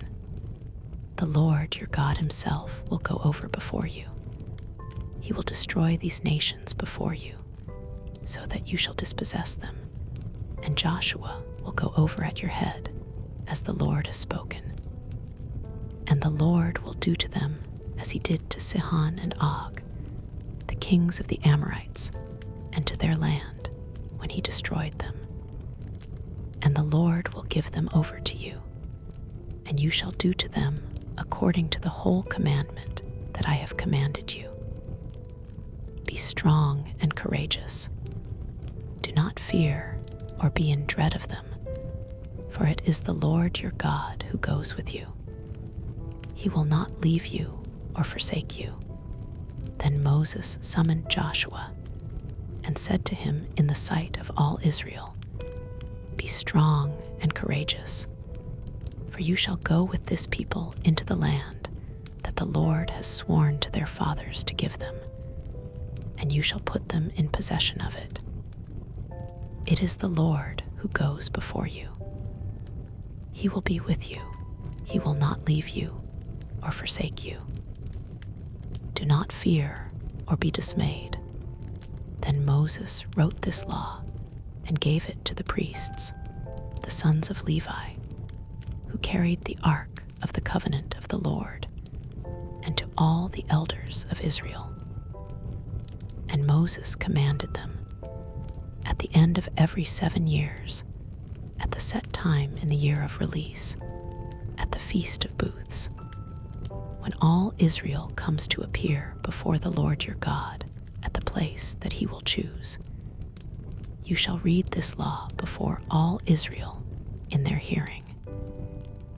Assemble the people, men, women, and little ones, and the sojourner within your towns, that they may hear and learn to fear the Lord your God, and be careful to do all the words of this law, and that their children, who have not known it, may hear and learn to fear the Lord your God, as long as you live in the land that you are going over the Jordan to possess. And the Lord said to Moses, Behold, the days approach when you must die. Call Joshua and present yourselves in the tent of meeting, that I may commission him. And Moses and Joshua went and presented themselves in the tent of meeting. And the Lord appeared in the tent in a pillar of cloud. And the pillar of cloud stood over the entrance of the tent. And the Lord said to Moses, Behold, you are about to lie down with your fathers. Then this people will rise and whore after the foreign gods among them in the land that they are entering. And they will forsake me and break my covenant that I have made with them. Then my anger will be kindled against them in that day, and I will forsake them and hide my face from them, and they will be devoured. And many evils and troubles will come upon them, so that they will say in that day, Have not these evils come upon us, because our God is not among us? And I will surely hide my face in that day, because of all the evil that they have done, because they have turned to other gods. Now therefore write this song and teach it to the people of Israel. Put it in their mouths, that this song may be a witness for me against the people of Israel. For when I have brought them into the land flowing with milk and honey, which I swore to give to their fathers, and they have eaten and are full and grown fat, they will turn to other gods and serve them, and despise me and break my covenant. And when many evils and troubles have come upon them, this song shall confront them as a witness, for it will live unforgotten in the mouths of their offspring. For I know what they are inclined to do even today, before I have brought them into the land that I swore to give. So Moses wrote this song the same day and taught it to the people of Israel. And the Lord commissioned Joshua, the son of Nun, and said, "Be strong and courageous, for you shall bring the people of Israel into the land that I swore to give them. I will be with you." When Moses had finished writing the words of this law in a book to the very end, Moses commanded the Levites who carried the ark of the covenant of the Lord, "Take this book of the law and put it by the side of the ark of the covenant of the Lord your God, that it may be there for a witness against you. For I know how rebellious and stubborn you are. Behold, even today while I am yet alive with you, you have been rebellious against the Lord. How much more after my death? Assemble to me all the elders of your tribes and your officers, that I may speak these words in their ears and call heaven and earth to witness against them. For I know that after my death you will surely act corruptly and turn aside from the way that I have commanded you. And in the days to come, evil will befall you, because you will do what is evil in the sight of the Lord, provoking him to anger through the work of your hands." Then Moses spoke the words of this song until they were finished, in the hearing of all the assembly of Israel. Chapter 32. Give ear, O heavens, and I will speak, and let the earth hear the words of my mouth. May my teaching drop as the rain, my speech distill as the dew, like gentle rain upon the tender grass, and like showers upon the herb. For I will proclaim the name of the Lord. Ascribe greatness to our God. The rock, his work is perfect, for all his ways are justice. A God of faithfulness and without iniquity, just and upright is he. They have dealt corruptly with him. They are no longer his children, because they are blemished. They are a crooked and twisted generation. Do you thus repay the Lord, you foolish and senseless people? Is not he your Father who created you, who made you and established you? Remember the days of old. Consider the years of many generations. Ask your father, and he will show you, your elders, and they will tell you. When the Most High gave to the nations their inheritance, when he divided mankind, he fixed the borders of the peoples according to the number of the sons of God. But the Lord's portion is his people, Jacob his allotted heritage.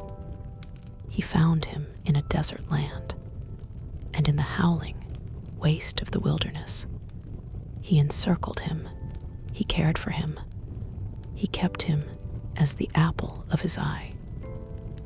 Like an eagle that stirs up its nest, that flutters over its young, spreading out its wings, catching them, bearing them on its pinions. The Lord alone guided him. No foreign god was with him. He made him ride on the high places of the land, and he ate the produce of the field, and he suckled him with honey out of the rock, and oil out of the flinty rock, curds from the herd, and milk from the flock, with fat of lambs, rams of Bashan and goats, with the very finest of the wheat. And you drank foaming wine, made from the blood of the grape. But Jeshurun grew fat and kicked. You grew fat, stout, and sleek. Then he forsook God, who made him, and scoffed at the rock of his salvation. They stirred him to jealousy with strange gods. With abominations, they provoked him to anger. They sacrificed to demons that were no gods, to gods they had never known, to new gods that had come recently, whom your fathers had never dreaded. You were unmindful of the rock that bore you, and you forgot the God who gave you birth. The Lord saw it and spurned them because of the provocation of his sons and his daughters. And he said, I will hide my face from them.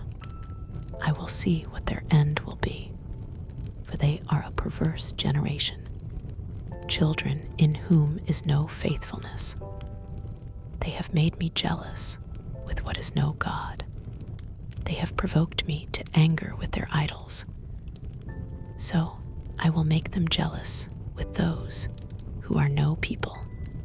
I will provoke them to anger with a foolish nation. For a fire is kindled by my anger, and it burns to the depths of Sheol, devours the earth and its increase, and sets on fire the foundations of the mountains. And I will heap disasters upon them.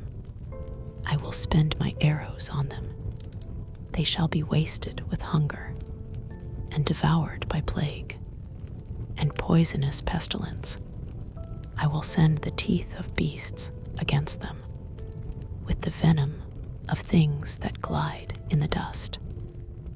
Outdoors the sword shall bereave, and indoors terror, for young man and woman alike, the nursing child with the man of gray hairs. I would have said, I will cut them to pieces. I will wipe them from human memory, had I not feared provocation by the enemy, lest their adversaries should misunderstand, lest they should say, our hand is triumphant.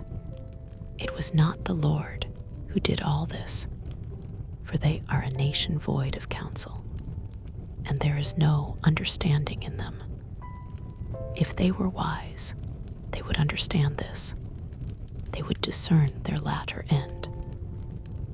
How could one have chased 1,000, and two have put 10,000 to flight, unless their rock had sold them, and the Lord had given them up? For their rock is not as a rock. Our enemies are themselves judges. For their vine comes from the vine of Sodom, and from the fields of Gomorrah. Their grapes are grapes of poison. Their clusters are bitter. Their wine is the venom of serpents, and the cruel poison of cobras. Is not this laid up in store with me, sealed up in my treasuries? Vengeance is mine, and recompense, for the time when their foot shall slip. For the day of their calamity is at hand, and their doom comes swiftly. For the Lord will vindicate his people, and have compassion on his servants, when he sees that their power is gone, and there is none remaining, bond or free. Then he will say, where are their gods, the rock in which they took refuge, who ate the fat of their sacrifices, and drank the wine of their drink offering? Let them rise up and help you. Let them be your protection. See now that I, even I, am he, and there is no God beside me. I kill and I make alive. I wound and I heal, and there is none that can deliver out of my hand. For I lift up my hand to heaven, and swear, as I live forever, if I sharpen my flashing sword, and my hand takes hold on judgment, I will take vengeance on my adversaries and will repay those who hate me. I will make my arrows drunk with blood, and my sword shall devour flesh, with the blood of the slain and the captives, from the long-haired heads of the enemy. Rejoice with him, O heavens. Bow down to him, all gods, for he avenges the blood of his children and takes vengeance on his adversaries. He repays those who hate him and cleanses his people's land. Moses came and uttered all the words of this song in the hearing of the people, he and Joshua, the son of Nun. And when Moses had finished speaking all these words to all Israel, he said to them, "Take to heart all the words by which I am warning you today, that you may command them to your children, that they may be careful to do all the words of this law. For it is no empty word for you, but your very life. And by this word you shall live long in the land that you are going over the Jordan to possess."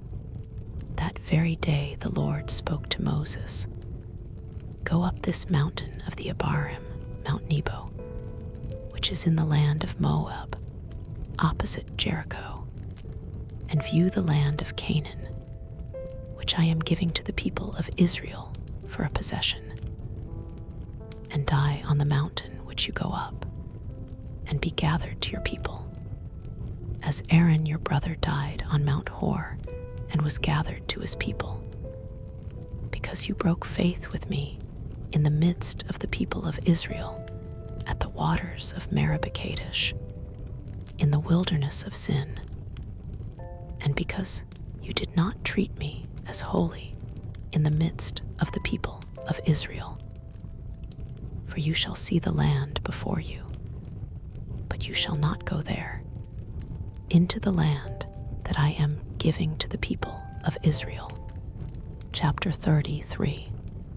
This is the blessing with which Moses, the man of God, blessed the people of Israel before his death. He said, "The Lord came from Sinai and dawned from Seir upon us. He shone forth from Mount Paran. He came from the 10,000s of holy ones, with flaming fire at his right hand. Yes, he loved his people. All his holy ones were in his hand. So they followed in your steps, receiving direction from you, when Moses commanded us a law, as a possession for the assembly of Jacob. Thus the Lord became king in Jeshurun, when the heads of the people were gathered, all the tribes of Israel together.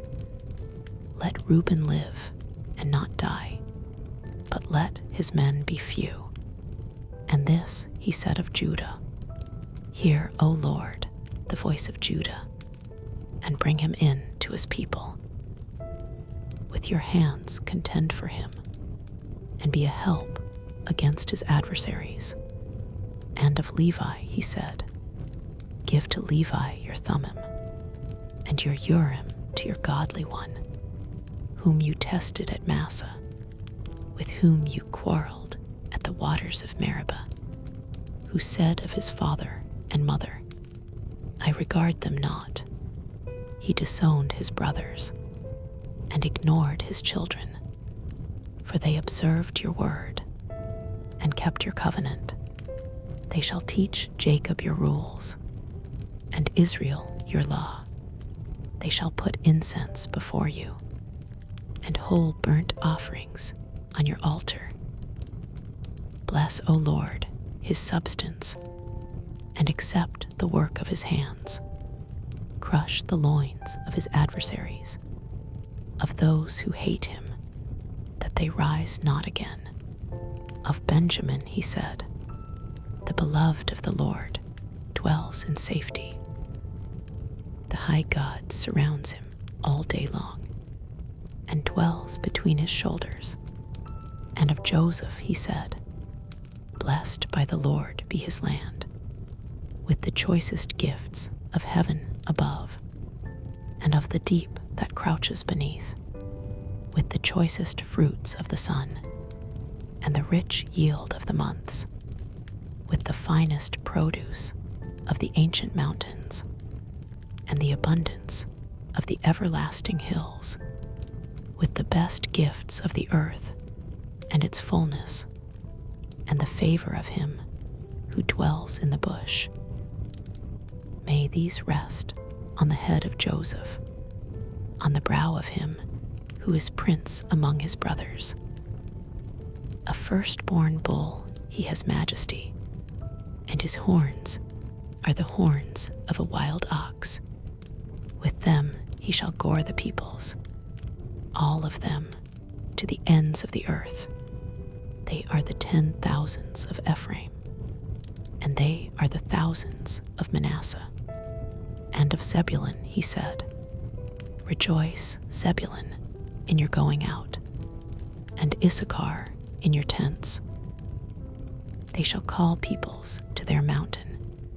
There they offer right sacrifices, for they draw from the abundance of the seas and the hidden treasures of the sand. And of Gad he said, Blessed be he who enlarges Gad. Gad crouches like a lion. He tears arm and scalp. He chose the best of the land for himself, for there a commander's portion was reserved. And he came with the heads of the people.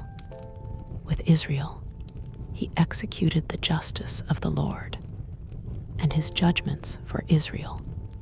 And of Dan he said, Dan is a lion's cub that leaps from Bashan. And of Naphtali he said, O Naphtali, sated with favor, and full of the blessing of the Lord, possess the lake and the south. And of Asher he said, Most blessed of sons be Asher. Let him be the favorite of his brothers, and let him dip his foot in oil. Your bars shall be iron and bronze, and as your days, so shall your strength be. There is none like God, O Jeshurun, who rides through the heavens to your help, through the skies in his majesty.